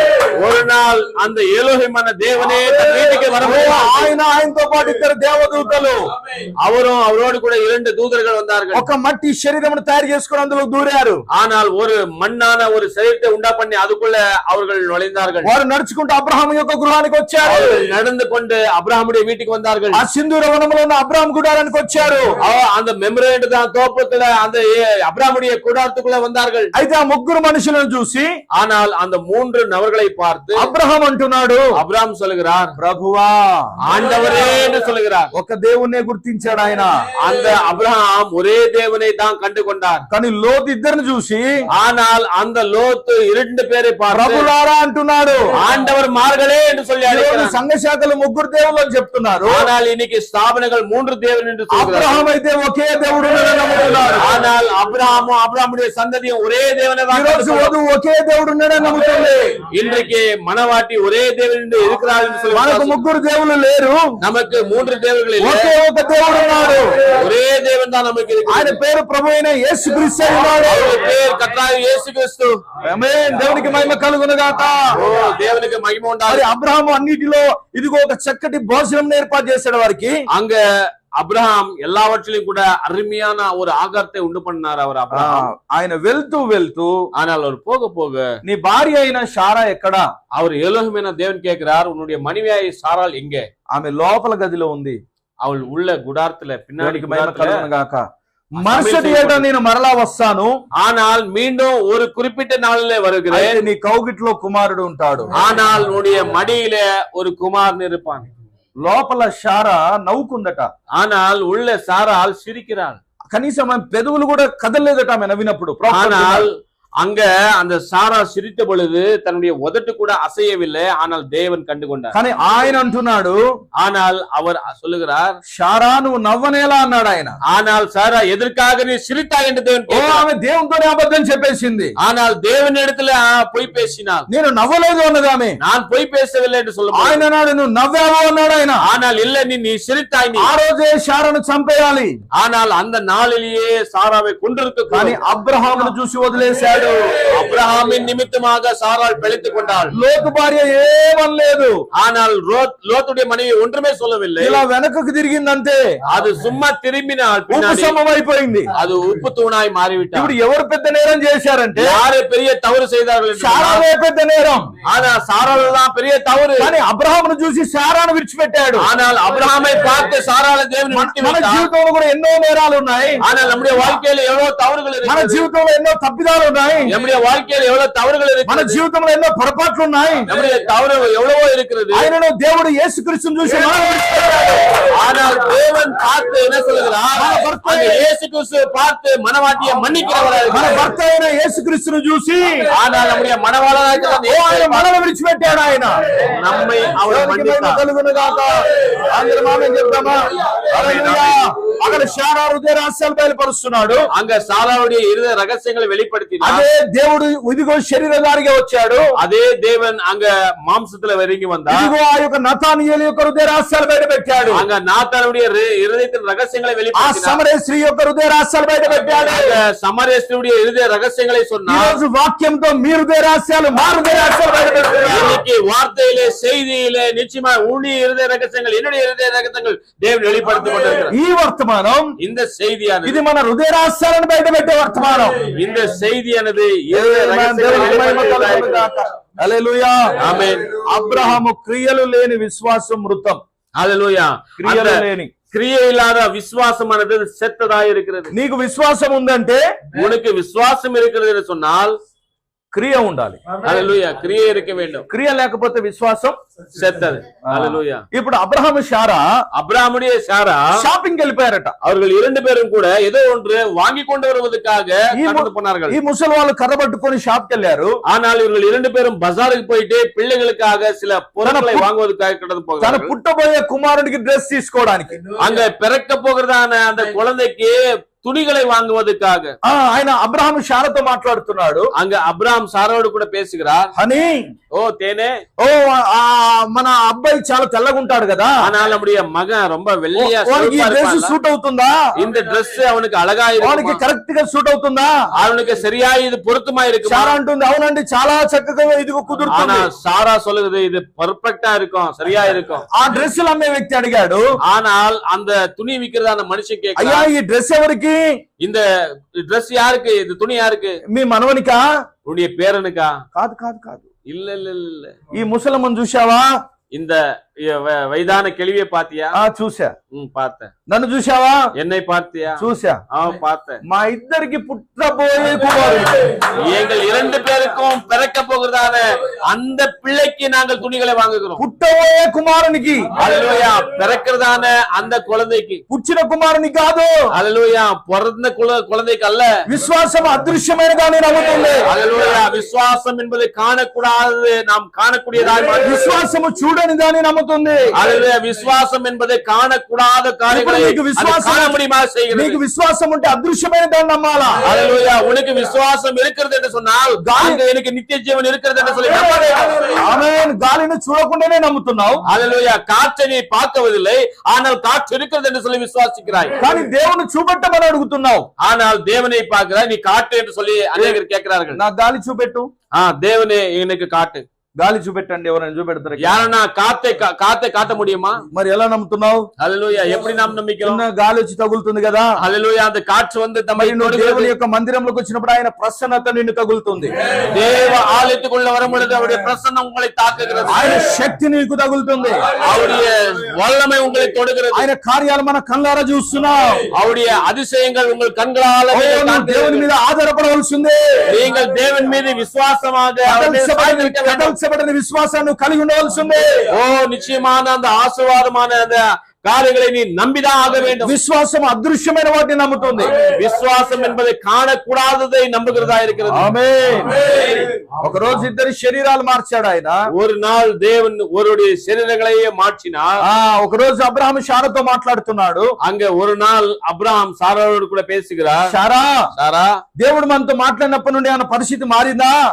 தேவன் உன்னோடு கூட பேசும் பொழுது ஏதாவது நிலைமைகள் மாறினதா? శారా అంటుంది, சாரா கேட்க சொல்லுது, ఏమండి ఇంకా క్షీణించిపోతుంది నా శరీరం, இன்னுமாக என்னுடைய உடலானது சுருங்கி போய் கொண்டிருக்கிறது, నేను ఇంకా ముసలిదానని అయిపోతున్నాను. இன்னும் என்னுடைய బెలన్ குன்றி போய் கொண்டிருக்கிறது. అయితే అబ్రహాం అన్నాడు, சொல்லுகிறார், ఇప్పుడు ఇంకెక్కువగా నమ్ముదాం అన్నాడు ఆయన. ஆனால் இன்னும் அதிகமாக விசுவாசி. నీ రోగం ఎక్కువగా పెరిగినప్పుడు, హల్లెలూయా, அவருடைய வியாதிகள் அதிகமாக, నీ సమస్యలు ఎక్కువగా పెరిగినప్పుడు, பிரச்சனைகள் அதிகமாக, నీ అప్పులు ఎక్కువగా పెరిగినప్పుడు, கடன் அதிகமாக ఇంకా ఎక్కువగా నమ్మాలి, இன்னும் அதிகமாக விசுவாசிக்க வேண்டும். పెరిగేది ఎందుకోసం అంటే, హల్లెలూయా, எதற்காக அது வளர்கிறது என்று சொன்னால் అది విరగడానికి. హల్లెలూయా, அது எவ்வளவாக வளர்கிறதோ రావడానికి అది పెరుగుతుంది.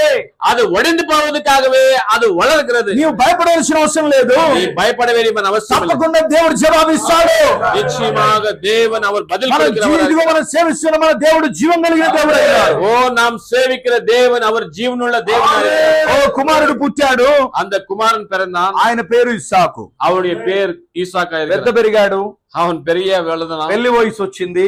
அவனுக்கு கல்யாண வயது வந்தது. ఇప్పుడు అబ్రహాం అంటున్నాడు, அங்க அப்ரஹாம் சொல்லுகிறார், ఒక నిర్ణయం తీసుకుంటున్నాడు. அங்க ஒரு நீ முடிவு எடுத்துக்கொள்ள. ఆయన కుమారునికి, அவருடைய மகனுக்கு, ఇదిగో ఆయన బంధువుల దగ్గర సంబంధం కావాలని చూశాడు. அங்க சொந்தக்கார இடத்துல ஏதாவது ஒரு பெண்ணை எடுத்துக்கொள்ள வேண்டும். ఆయన రక్త సంబంధికుల నుండి సంబంధం కావాలి, పెళ్లి సంబంధం కావాలని చూశాడు. ரத்த சம்பந்தத்திலிருந்து ஒரு பெண்ணை எடுக்க வேண்டும் என்று சொல்லி. ఇప్పుడు మన బంధువులు ఎవరంటే, ஆனால் நம்முடைய சொந்தக்கார யாரு? ఈ వర్తమానంలో ఉన్నలే మన బంధువులు. ஆனால் இந்த செய்தியில் இருக்கிறவர்கள் தான் நம்முடைய சொந்தக்காரர்கள். మన రక్త సంబంధికులు ఎవరంటే, நம்முடைய சொந்தக்காரர்கள் யார் என்று சொன்னால் ఈ వర్తమానంలో ఉన్న వారే మన రక్త సంబంధికులు. இந்த வார்த்தையிலே செய்தியில் இருக்கிறவர்கள் மட்டும்தான் நம்முடைய சொந்தக்காரர்கள், ரத்த சம்பந்திகள். మనం ఇక్కడ ఉండే వాళ్ళము, நாம் இங்கேயே இருக்கிறோம், అక్కడ ఉండే వాళ్ళము, அங்கேயும் இருக்க போகிறோம். నిత్యము జీవించే వాళ్ళము, நாம் నిత్యము జీవిக்கிறவர்களாய் இருக்கிறோம். విశ్వాసినే పెళ్లి చేసుకోవాలన్నాడు ప్రవక్త. విశ్వాసియే தான் திருமணம் செய்து கொள்ள வேண்டும். ఇదిగో విశ్వాసి ఒక అమ్మాయి లేదా అబ్బాయి వర్తమానంలో ఉన్న అబ్బాయి వర్తమానంలో ఉన్న అమ్మాయిని మాత్రం పెళ్లి చేసుకోవాలి. அங்க செய்தியில் இருக்கிறவர்களை மட்டும்தான் திருமணம் செய்து கொள்ள అక్కడ வேண்டும். ఎంతో మంది అమ్మాయిలు ఉన్నారు, அங்க எத்தனையோ பெண்கள் இருக்கிறார்கள். కానీ అబ్రాహాము చాలా జాగ్రత్తగా నిర్ణయం చేస్తున్నాడు. ஆனால் அந்த அப்ரஹாம் ரொம்ப ஜாக்கிரதையாக முடிவெடுக்கிறார். నా బంధువుల దగ్గరకు వెళ్ళు, என்னுடைய சொந்தக்கார இடத்துல கடந்து போ. ఓ తన పెద్ద దాసుతో ప్రమాణం చేయించుకుంటున్నాడు. அவருடைய எலேசர் இடத்துல அவர் ஆணையிட்டு செய்து ఓ கொள்கிறார். ఆ తొడ కింద చేయబెట్టి ప్రమాణం చేసుకుంటున్నాడు. அங்க தொடக்கில கை வைத்து அவர் பிரமாணத்தை வாங்கிக் கொள்கிறார். నేను ఎవరి మధ్య కాపురం ఉన్నానో, நான் யாரு நடுவுல வசித்துக் ఆ கொண்டிருக்கிறேன். కానానీయుల కుమార్తెలో ఒక దానిని నా కుమారునికి పెళ్లి చేయక, ஹalleluya. அந்த கானானுடைய பெண்களில் ஒரு பெண்ணை நீ திருமணம் செய்து கொள்ளக்கூடாது. అన్యత్వము నుండి నా కుమారునికి పెళ్లి చేయకుండా, ஆனால் புறஜாதியிலிருந்து ஒரு குமார்த்தியை எடுத்துக்கொள்ளாமல், డినామినేషన్ నుండి నా కుమార్తెకు పెళ్లి చేయకుండా, ஒரு డినామినేషன்ல இருந்து ஒரு குமார்த்தியை எடுத்துக்கொண்டு வராமல், నా వర్తమానంలో ఉన్న వారి యొద్దకు వెళ్ళు, என்னுடைய சொந்த செய்தியில் இருக்கிற இடத்துல கடந்து போ. ఈ యొక్క వర్తమానం నమ్మే వాళ్ళ దగ్గరికి వెళ్ళు, என்னுடைய சொந்த செய்தி விசுவாசிக்கிற இடத்துல கடந்து போ. వారి దగ్గరికి వెళ్లి ఆ యొక్క అమ్మాయిని దొరకబట్టినట్లయితే அங்க அந்த பெண் கெடுத்தாளானால் అప్పుడు దేవుని యొక్క ప్రణాళిక కొనసాగించబడుతుంది.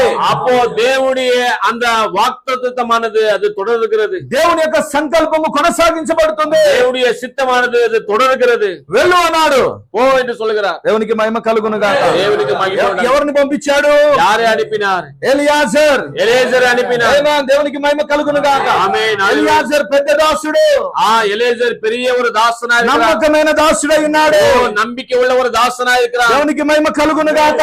దేవునికి మహిమ ఉండాగట్టు. ఆయన నమ్మకమైన దాసుడు. அவர் நம்பிக்கை உள்ள ஒரு దాసన్. ఆమేన్. ఆమేన్. హల్లెలూయా. మరి కొన్నిసార్లు ప్రవక్తలు కూడా తప్పు నిర్ణయాలు చేశారు. ஆனால் தீர்க்கதரிசிகளும் கூட சில நேரத்தில் அவர்கள் தவறான ஒரு முடிவுகள் எடுத்தார்கள். కొన్నిసార్లు ఇదిగో సేవకులు కూడా తప్పుడు నిర్ణయాలు చేస్తున్నారు. ஆனால் இன்றைக்கு அநேக ஊழியக்காரர்கள் கூட தவறான ஒரு முடிவுகள் எடுக்கிறார்கள். అయితే నువ్వు సరైన నిర్ణయం చేయాలి. ஆனா சரியானது நீ ஒரு முடிவு எடுக்க வேண்டும். నిర్ణయము నువ్వు ఎలా తీసుకుంటావని దేవుడు ఎదురు చూస్తాడు. நீ எப்படியாப்பட்ட ஒரு முடிவு எடுக்கிறாய் என்று சொல்லி தேவன் காண்கிறார். ఆయన క్వశ్చన్ మాత్రమే నీకు ఇస్తాడు. ஆனால் அவர் क्वेश्चन மாத்திரம் போடுகிறார். ఆన్సర్ నువ్వే రాయాలి. ஆனால் அதுக்கு பதில் நீ தான் எழுத வேண்டும். ఆయన నీకు చెప్పడు. அவர் உனக்கு சொல்ல மாட்டார். నీ నిర్ణయం ఏమిటో ఎదురు చూస్తాడు. அவருடைய முடிவு என்ன என்று சொல்லி அவர் எதிர்பார்க்கிறார். దాని విషయంలో నువ్వు ఏం చేస్తావో ఎదురు చూస్తాడు. அவர் எது செய்கிறார் என்று சொல்லி எதிர்பார்க்கிறார். నువ్వు ఎలా నిలబడతావో దేవుడు ఎదురు చూస్తాడు. எப்படியா நிற்கிறாய் என்று சொல்லி எதிர்பார்க்கிறார். కొద్ది మందికి అది తెలవకపోవడాన్ని బట్టి கொஞ்சம் ஜனங்களுக்கு அது தெரியாமல் ఇదిగో దేవుని చేత అభిషేకించబడిన ప్రవక్తలు, ஆனால் தேவனால் அபிஷேகம் செய்யப்பட்டதான தீர்க்கதரிசிகள் ఇదిగో ఒక తప్పుడు నిర్ణయాలు తీసుకున్నారు. ஒரு தவறான முடிவு எடுக்கிறார்கள். ఉదాహరణకు ఇస్సాకును చూసినట్లయితే ஈசாக்கை பார்ப்போமானால் యాకోబు ఏశావు ఆయన యొద్దకు వచ్చారు. அங்க யாக்கோபு ஏசாவு 2 பேரும் வந்தார்கள். ఇద్దరు కుమారులు వచ్చారు. அங்க 2 பிள்ளைகள் வந்தார்கள். వారి విషయంలో ఇస్సాకు మోసపోయాడు. ஆனால் அவருடைய அந்த காரியத்துல ஈசாக்கு தவறி போய்விட்டான். ఆయన ఎవరు అనే సంగతి గుర్తించలేకపోయాడు. ஆனால் அந்த 2 பிள்ளைகளில் ஏசாவு யார் అనుకొని என் பிள்ளை என்று சொல்லி அவன் தெரிந்து கொள்ளாமல் ఏశావు అనుకొని యాకోబును దీవించాడు. ஏசா என்று சொல்லி యాకోబை ఆశీర్వదించి విட்டார். దేవునికి మహిమ కలుగును గాక. అది దేవుని యొక్క చిత్తమై ఉన్నది. அது தேவனுடைய அது சித்தமாய் இருக்கிறது. అయినను ఆయన ప్రవక్తగానే ఉన్నాడు. ஆனாலும் கூட அவர் தீர்க்கதரிசியாகவே இருக்கிறார். కొన్ని విషయాలు ప్రవక్తలకు చెప్పడు. ஆனால் சில காரியங்கள் தேவன் சொல்கிறார். వాళ్ళు కూడా నిర్ణయం చేయవలసి ఉంది. அவர்கள் முடிவு எடுக்க వాళ్ళు வேண்டும். ఎటువైపు నిలబడతారో నిర్ణయం చేయవలసి ఉంది. அவர்கள் எந்த பக்கம் நிற்கவே இருக்கிறார்கள் என்று சொல்லி அவர்கள் பார்க்க வேண்டியமா இருக்கிறது. సునేమీరాలు కుమారుడు చనిపోయాడు. அங்க சூனியமே ஸ்திரீயுடைய குமாரன் மரித்து ఓ போய்விட்டார். సునేమీరాలు దుఃఖంలో తన కుమారుని ఎలీషా ఆ ప్రవక్త యొక్క గదిలో పడుకోబెట్టి దుఃఖంలో వెళ్తుంది. அங்க அந்த பிள்ளையை எலிஷாவுடைய அந்த அறைக்குள்ள படைக்க வைத்து விட்டு துக்கத்தோடு கூட அந்த சூனியமே ஸ்திரீ நடந்து போகிறார். వెళ్ళిపోతుంది. அங்க நடந்து போகிறார். కానీ ఏం జరిగిందో ఎలీషాకు తెలియదు. அங்க என்ன நடந்தது என்று சொல்லி எலிஷாக்கு தெரியவில்லை. 2వ రాజుల గ్రంథం 4వ అధ్యాయం 21వ వచనం. ஆனால் 2 ராஜாக்கள் 4வது அதிகாரத்துல வாசனத்தை வாசிப்போமானால் 2 ராஜாக்கள் 4வது அதிகாரத்தை எடுத்துக்கொண்டு అర్థమవుతాయి ఆమేన్ చెప్దామా? హల్లెలూయా. విశ్వాస్ யாருக்கெல்லாம் புரிகிறதோ அவர்கள் ஆமென் சொல்லலாம். ఆమేన్ చెప్దాం. హల్లెలూయా. హల్లెలూయా. దేవునికి మహిమ కలుగును గాక. మనకు విశ్వాసం యొక్క కండలు ఉండాలి. ஆமென். హల్లెలూయా. జుమ్ముకు పోయే కండలు కాదు. அங்க நமக்கு விசுவாசம் என்றதான பலன் இருக்கிறது. విశ్వాసపు కండలు ఉండాలి. ஆனால் விசுவாசனுடைய பலன் இருக்க வேண்டும். విశ్వాసంతో మనం ఏదైనా చేయగలం. ஆனால் విశ్వాసத்தோடு 4வது ఆకాశాన్ని அதிகாரம் మూయగలం, ఆకాశాన్ని తెరవగలం. 4வது அதிகாரம் 30வது வசனம் చదవండి. வாசிங்க. యెహోవా 20. జీవితముడు 2 రాజుల గ్రంథం 4వ అధ్యాయం 21 వచనం. 21 வருஷம். அப்பொழுது அவன் ஏறி போய் ఆ, அவனை தேவனுடைய மனுஷன் கட்டிலின் மேல் வைத்து அவன் வைக்கப்பட்ட அறையின் கதவை பூட்டி கொண்டு போய் தன் புருஷனிடத்திலே ஆள் அனுப்பி நான் சீக்கிரமாய் தேவனுடைய மனுஷன் இருக்கும் இடம் மட்டும் போய் வரும்படிக்கு வேலைக்காரி ஒருவனை ஒரு கழுதையும் எனக்கு அனுப்ப வேண்டும் என்று சொன்னார். తెలుగు. హల్లెలూయా. తెలుగు. తెలుగులో ఒక పనివానిని ఒక గాడిదతో నా యొద్దకు పంపుము, ఆ, నేను దైవజనుని యొద్దకు పోయి పోయి వచ్చేదనని తన పనివానితో ఆమె అనగా, ఆ, అతడు నేడు అమావాస్య కాదు, ఆ, విశ్రాంతి దినం అవుతుంది, ఆ, అతని యొద్దకు ఎందుకు పోవదనని అడుగుగా, ఉమ్, ఆమె నేను పోవుట మంచిదని చెప్పి ఉమ్, గాడిదకు గంటలు కట్టించి ఉమ్, తాను ఎక్కి తన పనివానితో శీఘ్రముగా తోలేము, ఉమ్, నేను నీకు తెలివిచ్చిన గాని నిమ్మడముగా కొలవద్దు నేను ఉమ్. తోలవద్దు నేను. ఈ ప్రకారము ఆమె పోయి కర్మేలు పర్వతము ముందున్న ఆ. ఆ దైవజని యొద్దకు వచ్చెను. వచ్చెను. చదవండి. ఆ దైవజనుడు దూరము నుండి ఆమెను చూచి, ఇక్కడ చూడండి, ఆ దైవజనుడు దూరం నుండి ఆమెను చూసి, ఆ మనిషి ఆ సునమీరాలో ఆ షునేమీరాలు నీవు ఆమెను ఎదుర్కొన్నట్టుకై ఆ, పరుగున పోయి ఆ, నీవును నీ పనిమంటిన బిడ్డయు ఆ, సుఖముగా ఉన్నారా అని అడుగుమని తన పనివాడితో గెహజీతో చెప్పి వచ్చి పంపాను. ఆ, అందుకు ఆమె ఆ. సుఖముగా ఉన్నామని చెప్పాను. ఇప్పుడు చూడండి, సుఖంగా ఉందా ఆమె? ஹல்லேலூயா. அந்த ஸ்திரீ சொல்லுகிறாள், நானும் என்னுடைய மனைவி பிள்ளை சுகமா இருக்கிறோம் என்று சொல்லுகிறாள். குமாரன் சுகமா இருக்கிறார்களா? కుమారుడు చనిపోయాడు, ஆனால் அங்க குமாரன் மரித்து விட்டான். కానీ విశ్వాసంతో మాట్లాడుచున్నా. ஆனாலும் விசுவாசத்தோடு அந்த ஸ்திரீ சொல்லுகிறாள், ఒకవేళ మేము సుఖంగా లేమంటే పరిస్థితి ఎలా ఉండేది? ஹல்லேலூயா. ஒருவேளை நாங்கள் சுகமா இல்லாமல் இருந்தால் நம்முடைய நிலைமை எப்படியா இருக்கும்? ఆమె ఆ యొక్క పరీక్షలో నిలబడ్డది. ஆனால் அந்த అమ్మ அந்த ஒரு పరీక్షையில நின்றாள். ఒకవేళ మేము సుఖంగా లేము, ஆனால் ஒருவேளை நாங்கள் சுகமா இல்லாமல் இருக்கலாம், అంటే తన కుమారుడు బ్రతికేవాడు కాదు. ஆனால் அந்த குமாரன் பிழைக்காமல் போகலாம். 27వ వచనములో, ஆனால் இங்க 7வது వచనத்துல 27வது వచనத்துல పిమ్ముట ఆమె కొండ మీద ఉన్న దైవజన ఎద్దుకి వచ్చి అతని కాళ్ళు పట్టుకునేను. గెహాజు ఆమెను తోలివట్టుకు దగ్గరగా రాగా దైవజనుడు ఆమె బహు వ్యాకులముగా ఉన్నది, యెహోవా ఆ సంగతి నాకు తెలియచేయక మరుగు చేశాను. ఆమేన్. హల్లెలూయా. இங்க கர்த்தர் அந்த ஸ்திரீயுடைய வேதனையை எனக்கு மறைத்து விட்டார், விட்டுவிடும் என்று சொல்லுகிறார். ఎందుకంటే దేవుడు పరీక్షిస్తున్నాడు.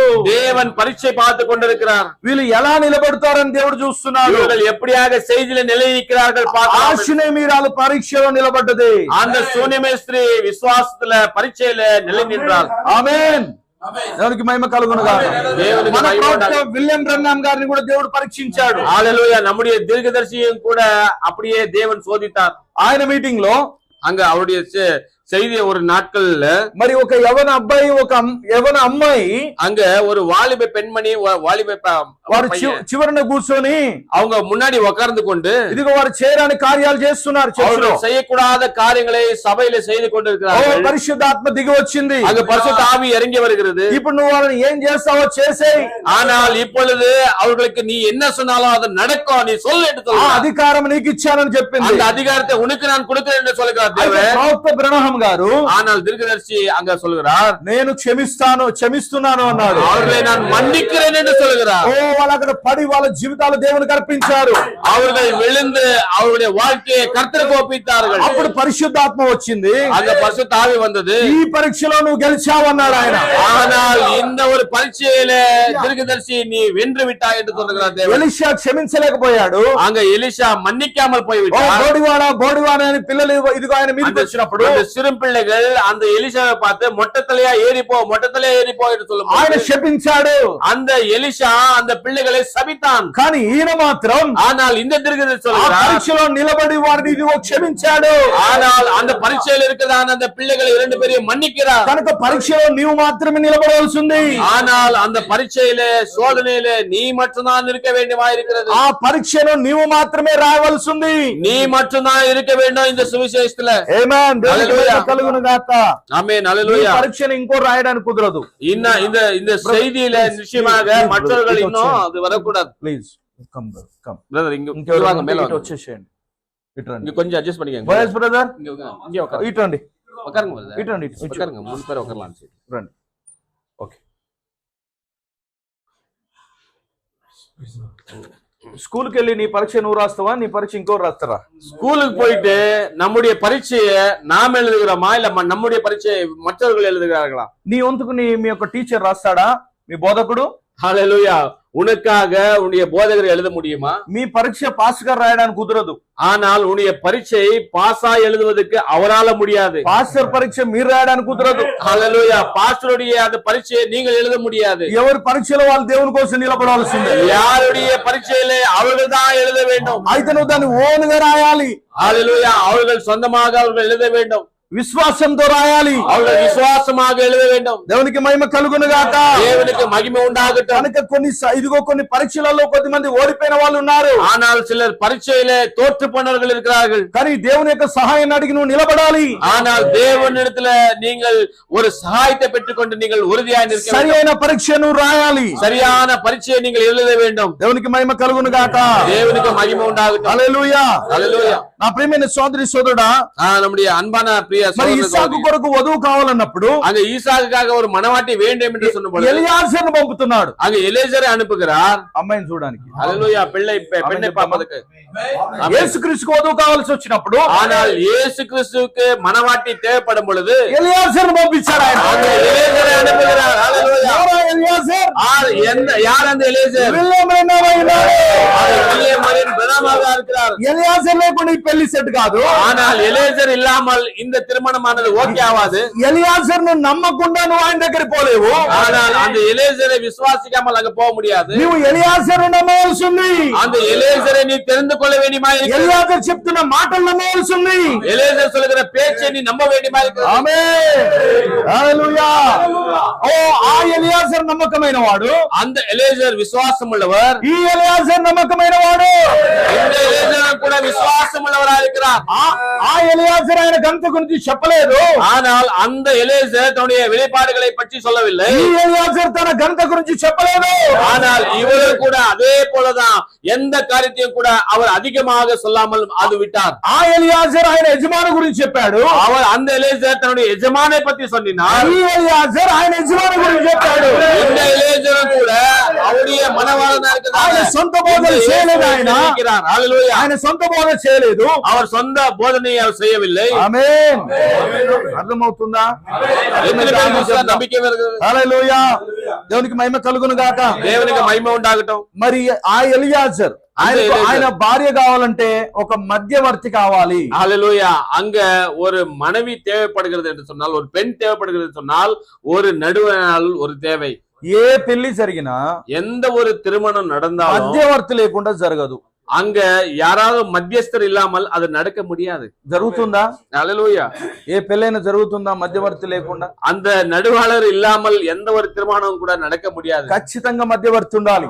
யாராகிலும் கூட ஒரு மத்தியஸ்தர் இருக்க வேண்டும். మరి గొర్రె పిల్లకు సంఘానికి మ్యారేజ్ జరగాలంటే அங்க மணவாட்டி அந்த ஆட்டுக்குட்டியானவருக்கு திருமணம் நடக்க வேண்டும். మరి ఆ మధ్యవర్తి ఉండాలి. ఎలియాజర్ ఉండాలా? அங்க எலியாசர் என்றதான அந்த ஒரு நடுநிலாளர், ஒரு மத்தியவர்த்தி இருக்க வேண்டும். అందుకనే దేవుడు ఎలియాజర్ను పంపించాడు. அதற்காகவே ఎలియాసரை దేవుని అనిపినారు. ఆమేన్. హల్లెలూయా. కనుక నా ప్రియమైన సోదరి సోదరుడు, ఈ రోజు మనం గమనించినట్లయితే இந்த நாள்ல நாம் கவனிப்போமானா ఆ యొక్క అబ్రహాము ఎలియాజర్ను పంపిస్తున్నాడు. அங்க அப்ரஹாம் எலியாசரை அனுப்புகிறார். ఆయన నమ్మకమైన వాడు అని చెప్తుంది వాక్యం. அவர் ரொம்ப விசுவாசமுள்ளவர் என்று சொல்லுகிறது. ఆయన నమ్మకమైన సేవకుడు. அவர் விசுவாசமுள்ள ஒரு வேலைக்காரர். నిజమైన వాడు. அவர் எப்பொழுதுமே பொருத்தமானவராக இருக்கிறார். యథార్థవంతుడు. அவர் யதார்த்தமான ஒரு மனுஷன். న్యాయవంతుడు. அவர் நியாயமாய் சிந்திக்கிறவர். నీతి గలవాడు. அவர் நீதியாய் யோசிக்கிறவர். ఆమేన్. హల్లెలూయా. దేవునికి మహిమ కలుగును గాక. హల్లెలూయా. ఓ నా ప్రియమైన సోదరి సోదరుడు, ఈ రోజు మనం గమనించినట్లయితే இந்த நாள்ல நாம் கவனிப்போமானா ఇప్పుడు ఈ ఎలియాజర్ இந்த எலேசர் నమ్మకమైన వాడు, இவர் நம்பிக்கை உள்ளவராயிருக்கிறார், యథార్థవంతుడు, యథార్థமானவர். వాక్యం ఏం చెప్పిందో అది మాత్రమే చెప్పాడు. வார்த்தை என்ன சொல்லுகிறதோ அதை மாற்றம் சொல்லுகிறார். వాక్యం ఏం మాట్లాడిందో అది మాత్రమే మాట్లాడాడు. வார்த்தை என்ன சொல்லுகிறதோ அது மட்டுமே சொல்லுகிறார். పౌలు ఏం చెప్పాడో దాన్నే చెప్పాడు. பவுல் எதை பிரசங்கித்தாரோ அதே பிரசங்கித்தார். పేతురు ఏం చెప్పాడో దాన్నే చెప్పాడు.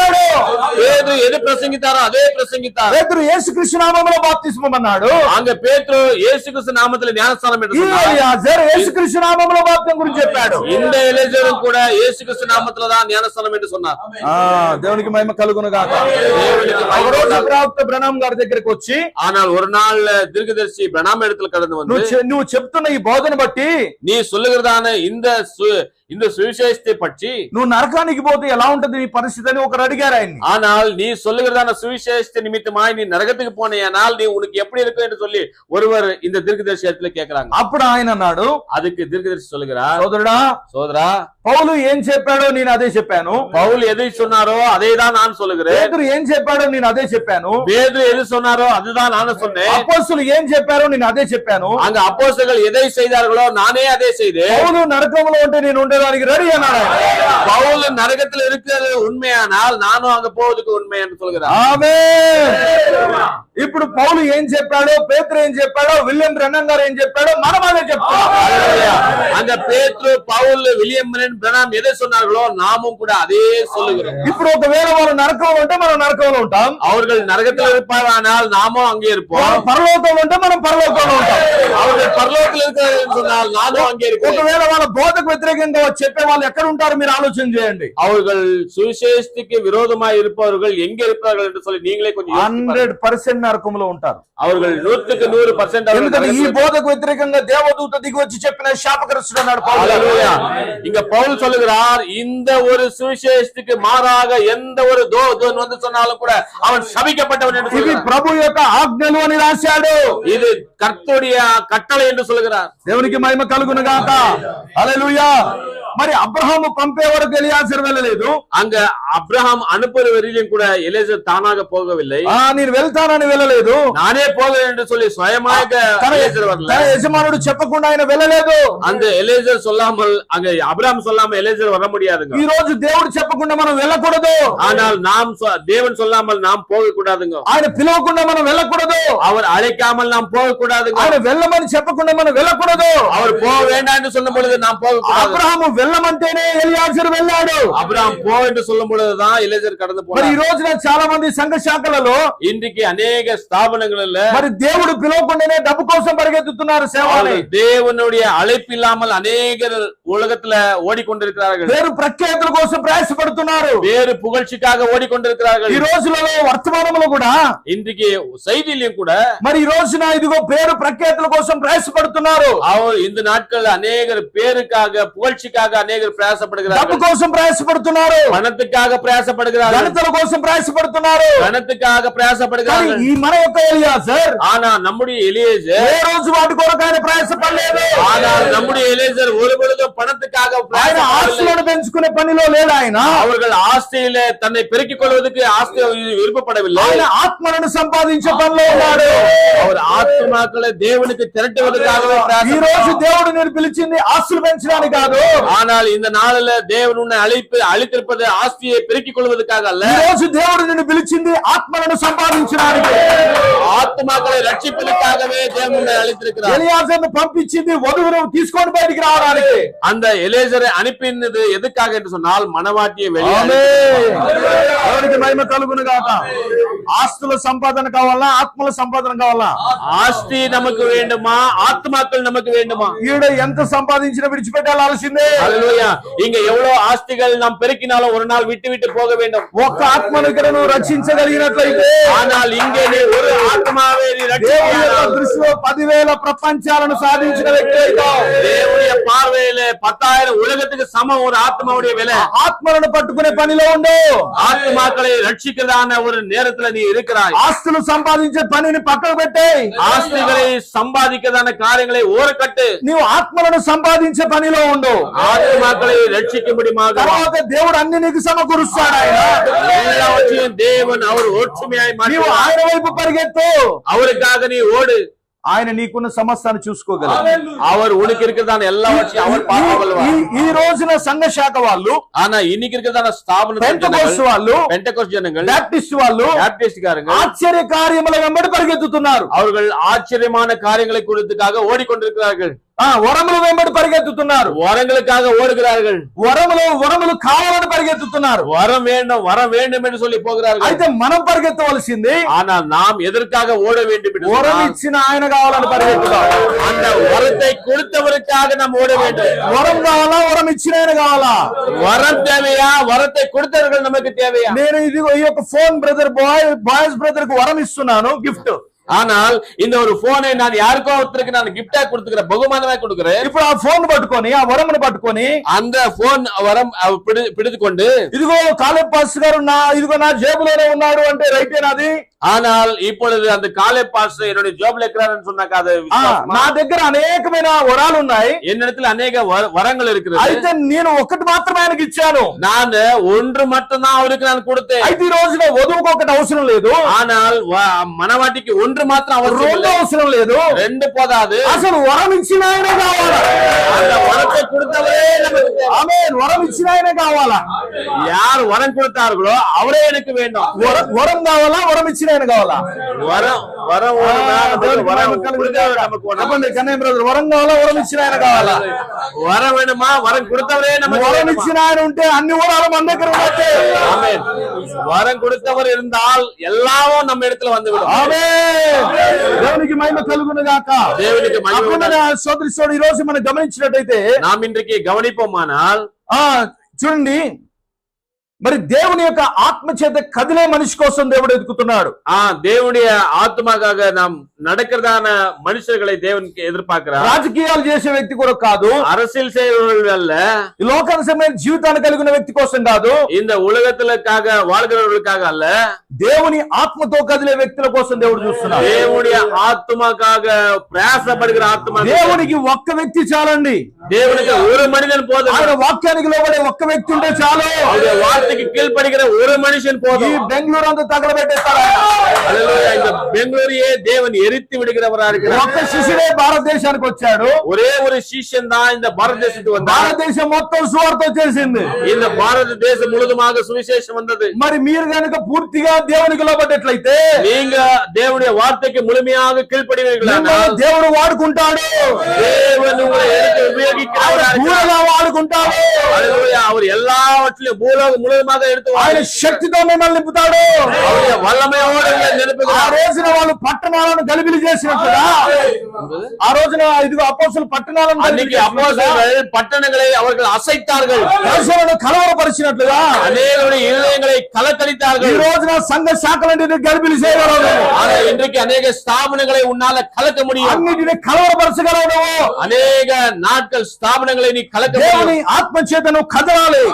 தேவனுடைய ஆவியினால நீ நிரப்பப்பட வேண்டும். ఆమేన్. దేవునికి మహిమ కలుగును గాక. దేవునికి మహిమ. హల్లెలూయా. హల్లెలూయా. మరి ఆ యొక్క ఎలియాజర్ எலியேசர் ఇదిగో ఏ రోజు డబ్బు కొరకు ప్రయాసపడలేదు, எந்த நாளும் கூட அவர் பணத்துக்காக ఏ பிரயாசப்படவில்லை, రోజు పేరు కోసం ప్రయాసపడలేదు, எந்த ஒரு பேருக்காக ஒரு புகழ்ச்சிக்காக அவர் போடவில்லை. కానీ ఆయన వాక్యం కోసం నిలబడ్డాడు. அவர் వార్తైకాகவே அவர் నింటాர். ఆమేన్, ఆమేన్, ఆమేన్. వస్తున్న ఎలియాజర్ ఊరికనే రాలేదు.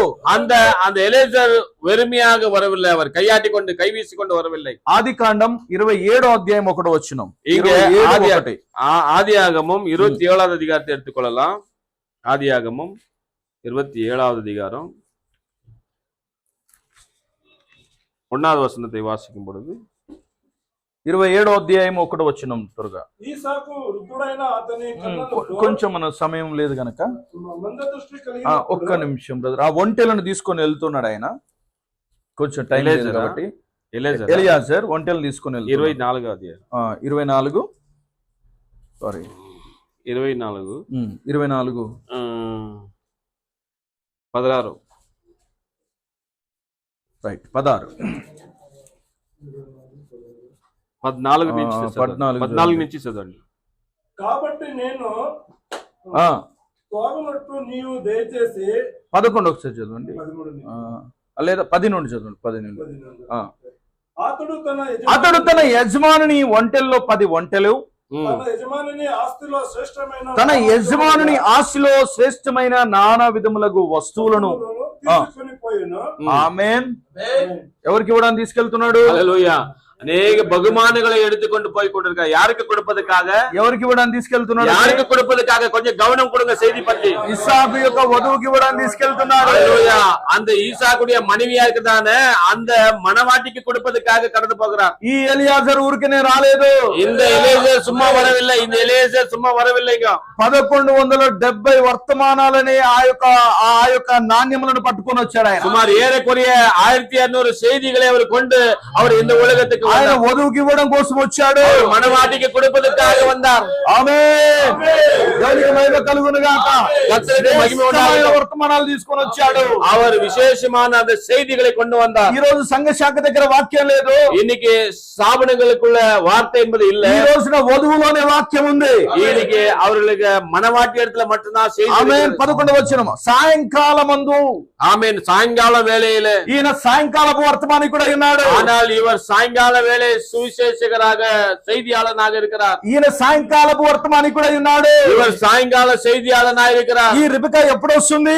இந்த ரெபெக்கா எப்பொழுது வருகிறார்? సాయంకాలంలో వస్తుంది. சாயங்கால வேளையிலே வருகிறார். ఈ రిబెకా ఎప్పుడు వచ్చింది? ஆனால் இந்த ஒரு மணவாட்டியாய ரெபெக்கா సాయంకాలపు వర్తమానంలో వచ్చింది.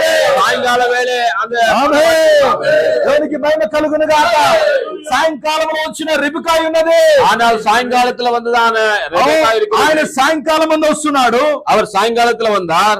చూడండి, ఆ నీళ్లు చేదుకు அந்த தண்ணீரை எடுத்து సాయంకాలం మందు ఆ స్త్రీలు నీళ్లు చేదుకున్న వచ్చు వేళకు அந்த ரெபெக்கா சாயங்கால வேளையில தண்ணீர் எடுத்துக்கொண்டு போவதற்காக ఆ ఒంటెలను 11 వచ్చిన తన ఒంటెలను మోకరింపజేసి ఇట్లా నేను హల్లెలూయా அந்த ఒంటెలను మోకరింపజేసి அந்த ஒட்டங்களை ప్రార్థించారట ఆయన.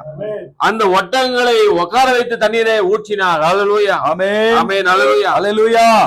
ప్రార్థించి నా యజమానుడు అబ్రహాము దేవుడైన యెహోవా, அந்த அப்ராமுக்கு இருக்குதான அந்த அப்ராமுடைய தேவன் யெகோவா தேவன், నేను వచ్చిన కార్యము త్వరలో సఫలము చేసి நான் வந்த காரியத்தை மிக சீக்கிரமாக அவர் முடித்து கொடுத்து నా యజమానుడు అబ్రహాము మీద అనుగ్రహం చూపుము.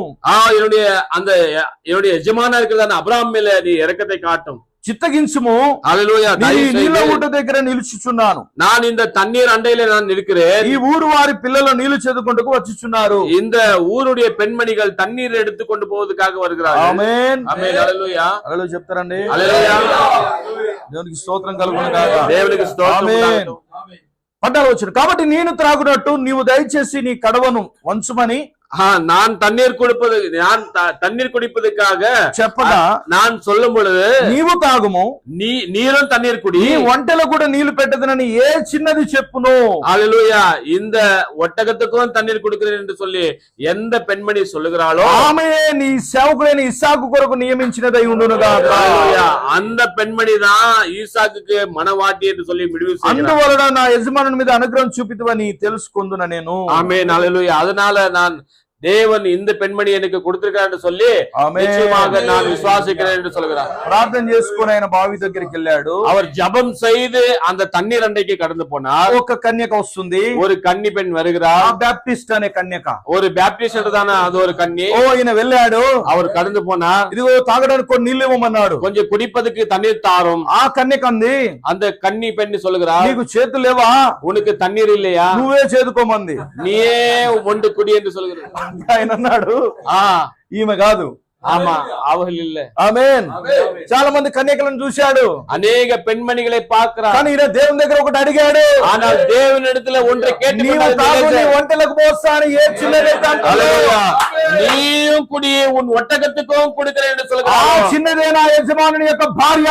அந்த கன்னி பெண் தான் என்னுடைய எஜமானுடைய மகனுக்கு. ఆమేన్. హల్లెలూయా.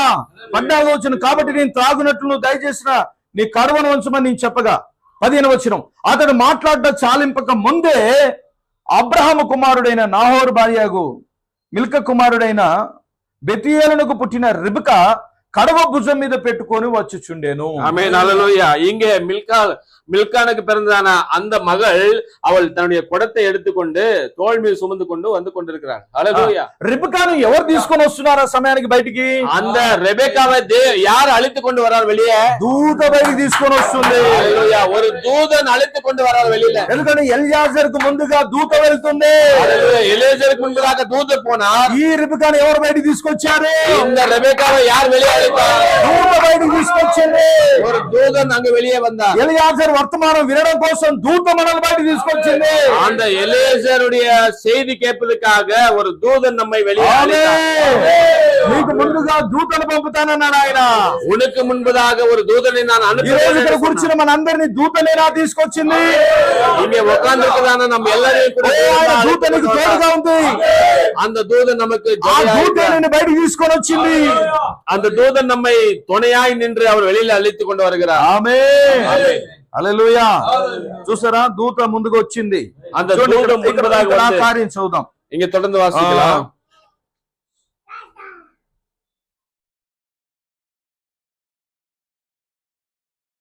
ఆ దూత 34 34. ఓకే 34 பங்காரல் ரெண்டு பங்காரல் 34. 34வது வசனத்தை வாசிக்கலாம். தமிழ்ல எடுத்து வாசிக்குமா? 34. దూత దూత దూత ముందుగా దూత గురించి చెప్తారు. தகப்பனுடைய வீட்டிலும் వచ్చినాం బ్రదర్. 7 7 రైట్. ఓకే 7. అదొకటి చూడండి. చదవండి.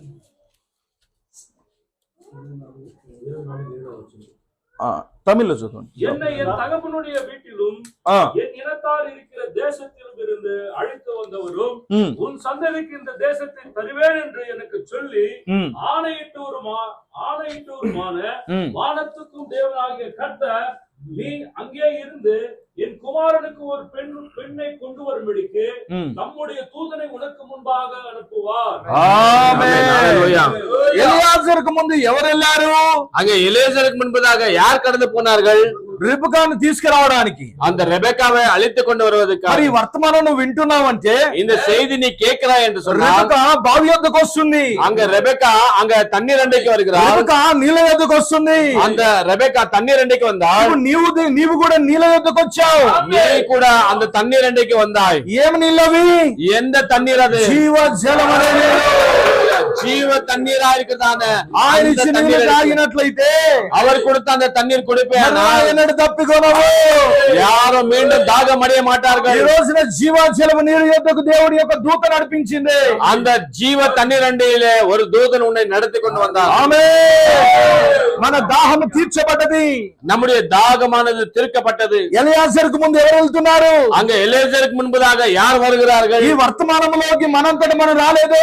இந்த செய்திக்கு நாம தானாக வரவில்லை. దూత తీసుకొని వచ్చింది. ஒரு தூதன் நம்மை அழைத்து கொண்டு வந்தார். దూత నమ్మేటట్లు చేసింది. அந்த தூதன் நம்ப முடியுமாக செய்தது. తెలుసా మనకు ఒక్కొక్కరికి ఒక్కొక్క దూత తోడుగా ఉంది. ஒவ்வொருத்தருக்கும் ஒவ்வொரு தூதனானவர் நமக்கு కొన్నిసార్లు నీకు యాక్సిడెంట్ కాబోతుండగా உனக்கு சில ஆக்சிடென்ட் ஆகும் பொழுது దూత క్యాచ్ పట్టుకుంది. அந்த தூதன் உன்னை பிடித்துக் கொள்கிறார். అయితే నీవు చెప్పాలి బై లక్ లో బయటపడ్డానొద్దు. లక్ లో బయటపడ్డానొద్దు. ஏதோ ஒரு லக்ல நான் தப்பித்துக் கொண்டேன். నో నో నో నో అలా అనొద్దు. దూత నన్ను పట్టుకుంది. தூதன் உங்களை பிடித்துக் கொண்டான். దేవుని యొక్క దూత నన్ను క్యాచ్ పట్టుకుంది. தேவனுடைய தூதன் உங்களை பிடித்துக் கொண்டான். ఒక దూత నీకు తోడుగా ఉంది. ஒரு தூதன் உங்களை பிடித்துக் கொண்டிருக்கிறார். ఆమేన్. ఒక సీఎం భార్యకు ఎంత సెక్యూరిటీ ఉంటుందో, ஒரு சிஎம் உடைய மனைவிக்கு எவ்வளவு பாதுகாப்பு இருக்கிறதோ, నువ్వు యేసుక్రీస్తు భార్య. నీ చుట్టూ దూతలు ఆవరించి ఉన్నారు. உன் சுற்றிலும் கூட தூதர்கள் காவலா இருக்கிறார்கள். అదృశ్యమైన సైన్యం నీ చుట్టూ ఉంది. ஓ, அதிசயமான ஒரு கூட்டம் உன்னை சூழ்ந்து கொண்டிருக்கிறது. ఒక రోజు ఎలీషా బయటకు వచ్చి చూసినప్పుడు அங்க ஒரு நாள் எலிசா வெளியே வந்து பார்க்கும் பொழுது సిరియా సైన్యం అంతా చుట్టేసింది. அங்க సిరియాவுடைய எல்லா సైన్యం வந்து అங்க சுற்றி இருக்கிறது. ఆయన శిష్యుడైన గేజ్ భయపడుతున్నాడు. அந்த சீஷனா இருக்கிறதான கேஜி வேலைக்காரன் பயப்படுகிறான். అప్పుడు ఎలీషా ఇదిగో ఇతడి కళ్ళు తెరవన్నాడు. அங்க எலிசா சொல்லுகிறார் இவருடைய கண்களை தரம் ஆண்டவரே என்று சொல்லி అప్పుడు கேட்கிறார். పరలోకపు సైన్య సమూహం அந்த பரலோகத்துடைய சேனையை முழுவதுமாக ఖడ్గం పట్టుకొని రెడీగా ఉన్నారు వాళ్ళ దగ్గర. அவர்கள் பட்டயத்தை பிடித்து அவர்கள் ஆயத்தமாய் நிற்கிறார்கள். అదృశ్యమైన దూతలు మనకు తోడుగా ఉన్నారు. ஹல்லேலூயா. காணக்கூடாத தூதர்கள் நமக்கு பாதுகாவலா இருக்கிறார்கள். పట్టణం గుండి ఆ పట్టణం ఎంత దూరం వెళ్ళినా మనకి ఎందుకు ఏం జరుగుతుందో తెలుసా? ஹல்லேலூயா. நாம் எங்கே போனாலும் எந்த ஒரு பாதிப்பு நடக்காம இருக்கிறது எதுக்காக என்று சொன்னால் అది మన జాగ్రత్త కాదు, அது நம்முடைய ஒரு பாதுகாப்பு, நம்முடைய எச்சரிக்கை அல்ல. అది మన తెలివితేటలు కాదు, நம்முடைய அறிவு ஞானம் அல்ல. అది మన జ్ఞానం కాదు. அது நம்முடைய அறிவு அல்ல. ఓ నేను చాలా పర్ఫెక్ట్ గా డ్రైవింగ్ చేస్తాను చెప్పకు. நான் ரொம்ப ஜாக்கிரதையா ஓட்டுகிறேன் என்று சொல்ல முடியாது. నీ జాగ్రత్త నిన్ను కాపాడదు. உன்னுடைய ஜாக்கிரதை உன்னை காப்பாற்றாது. ఓ దేవుని యొక్క దూతలు మనల్ని కాపాడుతారు. தேவனுடைய தூதர் உன்னை காப்பாற்றுவார். ఆయన దూతలు మనకు కావలిగా ఉన్నాయి. ஓ அவருடைய தூதர் நமக்கு காவலா ఆయన இருக்கிறார்கள். సన్నిధి మనకు తోడుగా వస్తుంది. அவருடைய சன்னிதி நமக்கு தோடாய் வருகிறது. మార్గములను సరళం చేసే దూత మనకు తోడుగా ఉంది. வழி நமக்காக ஆயத்தப்படுத்தி கிடக்குதான పేతురు చెరసాలలో ఉన్నప్పుడు அங்க பேதுரு அங்க சிறைச்சாலையில் இருக்கும்போது దూత పోయి చెరసాల నుండి బయటకు తీసుకుని அந்த தூதன் கடந்து போய் அந்த சிறையிலிருந்து வெளியே கொண்டு வந்து పౌలు ఆ సముద్రంలో ఆ నావలో అలల చేత కొట్టబడుతున్నప్పుడు அங்க அந்த பவுலானவர் கடல் தரைகளில் அடைக்கப்பட்டு தண்ணில் இருக்கும் பொழுது దూత పోయి పౌలు బయటకు తీసుకొని వచ్చి அந்த தூதன் கடந்து போய் அந்த கடல்ல இருந்து வெளியே கொண்டு ఈ வந்தார். రోజు ఆ దూత నిన్ను నన్ను బయటకు తీసుకొని వస్తాడు. அந்த தூதன் இன்னைக்கு உன்னை என்னை வெளியே அழைக்கிறார். నువ్వు ఎంత మాత్రం ఒక్కడిగా లేవు. எவ்வளவு மாத்திரமும் கூட நீ ஒருவன் அல்ல. నీ చుట్టూ అదృశ్యమైన సైన్యం ఉంది. உன்னுடைய சுற்றிலும் காணக்கூடாத தூதர்கள் నీ நிற்கிறார்கள். వేకుల చుట్టూ అదృశ్యమైన సైన్యం ఉంది. உன்னுடைய சுற்றிலும் கூட காணக்கூடாத தூதர்கள் பட்டயத்தை பிடித்து நிற்கிறார்கள். ఒక రోజు మేము కారులో వెళ్తున్నాం. ஒரு நாள்ல கார்ல நாங்க போகிறோம். మేము ఇలా వెళ్తున్నప్పుడు ఇందులో నుండి ఈ యొక్క రోడ్ లో నుండి ఒక కార్ ఫాస్ట్ గా వచ్చింది. இந்த వழியில இருந்து இன்னொரு காஸ்ட் வேகமாக வந்தது. అయిపోయింది అనుకున్నాం. ஓ என்ன முடிந்தது என்று சொல்லி நான் நினைத்தேன். ఏం జరిగిందో మాకు తెలియదు. ஆனா என்ன நடந்தது தெரியவில்லை. వస్తం వచ్చి ఆ కార్ నటు నెట్టేసి ஏதோ ஒரு இது வந்து அவர்களை தள்ளி விட்டது. அப்படியே మేము బయటికి వెళ్ళిపోయాం. நாம் அப்படியாக கடந்து போய் అప్పుడు మేము అనుకున్నాం நாங்க அப்ப நினைத்து கொண்டோம், దూత పక్కకు నెట్టేసి ஓ நமக்காக தூதனானவர் நிச்சயமாக வழி ఆయన వాక్యాన్ని నమ్ముతున్నాను. அவருடைய வார்த்தை நான் விசுவாசிக்கிறேன். 50% அவ 50%, 100%, 100க்கு 100%, 100% నమ్ముతున్నాం. 100க்கு 100%. మీరు ఒక్కరు లేరు. நீங்கள் ஒருவர் கூட இல்ல. నీ బ్యాక్గ్రౌండ్ దయ్యానికి తెలియదు. ஆனால் உடைய பேக்ரவுண்ட் எந்த பிசாசுக்கும் தெரியாது. నువ్వు దేవదూతల్ని చుట్టున్నాయి. தேவதூதர்கள் உன் சுற்றிலும் ఏ இருக்கிறார்கள். వ్యాధి నిన్నేం చేయలేదు. எந்த வியாதியும் உன் எண்ணம் ఏ பண்ணாது. రోగం నిన్నేం చేయలేదు. எந்த வியாதியோ ரோகம் உன்னை எண்ணும் பண்ணாது. ప్రభువైన యేసుక్రీస్తు చనిపోయి తిరిగి లేచిన తర్వాత இயேசு கிறிஸ்து மரித்து உயிர்த்தெழும் பொழுது భయపడకు అన్నాడు ఆయన. அவர் சொல்லுகிறார், நீ பயப்படாதே என்று சொல்லுகிறார் தேவன். దయ్యము మనల్ని భయపట్టిస్తది, ஆனால் அந்த பிசாசு நம்மை பயன்படுத்துகிறது. ఆయన భయపడొద్దు అన్నాడు. ஆனால் தேவன் சொல்லுகிறார், நீ பயப்படாதே என்று. నువ్వు భయపడుతున్నావంటే నువ్వు దయ్యం మాట విన్నట్టే. ஆனால் நீ பயந்து கொண்டிருக்கிறாய் என்று சொன்னால் பிசாசு பயம் வந்து. நீ பயப்படாதே. ఉంటే ఇడుందాం పోతే ఆడికి పోతాం. இருந்தா இங்க அல்லேலூயா ஸ்தோத்திரம் இல்லனாக்கா அவருடைய பாதத்துல ஆராமா అంతకు మించింది ఏం లేదు. அல்லேலூயா இங்க ஏதோ நம்பிக்கை இல்ல. ఓ మహిమకరమైన స్థలంలోకి వెళ్తాం. நாம் மகிமையான இடத்துக்கு போகிறோம். దేవుని కలుసుకోవడానికి వెళ్తాం. தேவனை சந்திப்பதற்கு போகிறோம். ఇక్కడ చాలా రోజులు బతకాలని బాధపడకు. ஓ இங்க சாகுறோம் படிக்கிறேன்னு சொல்லி நீங்க ஒரு பொழுது கவலைப்படாத. నువ్వు అక్కడికి వెళ్ళడానికి ఎదురు చూడు. நீ அங்க போவதற்காக దేవుని కలుసుకోవడానికి ఎదురు చూడు. தேவனோடு கூட இருப்பதற்காக ఆయన దూతల్లో ఇదిగో విలియం బ్రెన్నాన్ గారిని కలుసుకోవడానికి ఎదురు చూడు. அங்க தூதர்களோடு கூட வில்லியம் பிரெனாமோடு கூட పౌలు గారిని இருப்பதற்காக, కలుసుకోవడానికి ఎదురు చూడు. பவுலை சந்திப்பதற்காக. దూత తోడుగా ఉందా? அந்த தூதன் நமக்கு துணையாய் நிற்கிறார். ఎంతమంది తోడు ఉంది చెప్తారా? ஆமென், ஆமென். ఆమేన్, ఆమేన్, ఆమేన్, ஆமென், ஆமென். హల్లెలూయా. அல்லேலூயா. రిబికా వచ్చింది. அங்க ரெபெக்கா வந்தால், జీవ జలం కోసం వచ్చింది. அங்க தண்ணீருக்காக வந்தால், ఈ రాత్రి మీరు దేని కోసం వచ్చారు? எதற்காக நீங்கள் வந்தீர்கள்? జీవ జలమైన వాక్యం కోసం వచ్చారు. ஜீவ ஜலமான அந்த தண்ணீர் என்ற வார்த்தைக்காக வந்தீர்கள். ఆమేన్. ஆமென். ఆహారం తీసుకోవాలంటే నోటితో తినాలా? நாம் ஏதாவது புசிக்க வேண்டும் என்று சொன்னால் வாய் மூலியமாய் புசிக்க வேண்டும். జీవాహారం తినాలంటే చెవుతో తినాలా? அல்லேலூயா. చెవుతో వినాలా? ஜீவ ஆகாரம் நாம் புசிக்க வேண்டும் என்று சொன்னால் நம் காதால கேட்க வேண்டும். వినుట వలన విశ్వాసం వచ్చును. நாம் கேட்பதுனால விசுவாசம் வருகிறது. విశ్వాసం ఏం చేస్తది? அந்த விசுவாசம் என்ன செய்கிறது? అపవాదిని ఓడిస్తుంది. அந்த சாத்தானை தோற்கடிக்கிறது. అపవాది భయపడాలంటే அந்த சாத்தான் பயப்பட வேண்டும் என்றால் విశ్వాసం ఒకటే. விசுவாசம் ஒன்று வேண்டும். వాక్యాన్ని వానికి చూపెట్టి వాడు పారిపోతాడు. வார்த்தை அவனுக்கு காட்டு, அவ்வளவுதான், அவன் ஓடிப்பான். నీ టాలెంట్ చూపెట్టకు, உன்னுடைய அறிவு காட்டாத, నీ జ్ఞానం చూపెట్టకు, உன்னுடைய பலனோ உன்னுடைய விவேகமோ காட்டாத, వాక్యాన్ని చూపెట్టు వాడికి. வார்த்தையை காட்டு அவனுக்கு. దేవుని యొక్క వాక్యము தேவனுடைய வார்த்தை ఏ స్థలములోనైనా எந்த இடத்துல ఎక్కడైనా எங்க இருந்தாலும் దయ్యమును ఓడించగలదు. அது சாத்தானை தோற்கடிக்கக்கூடியதாக. హల్లెలూయా.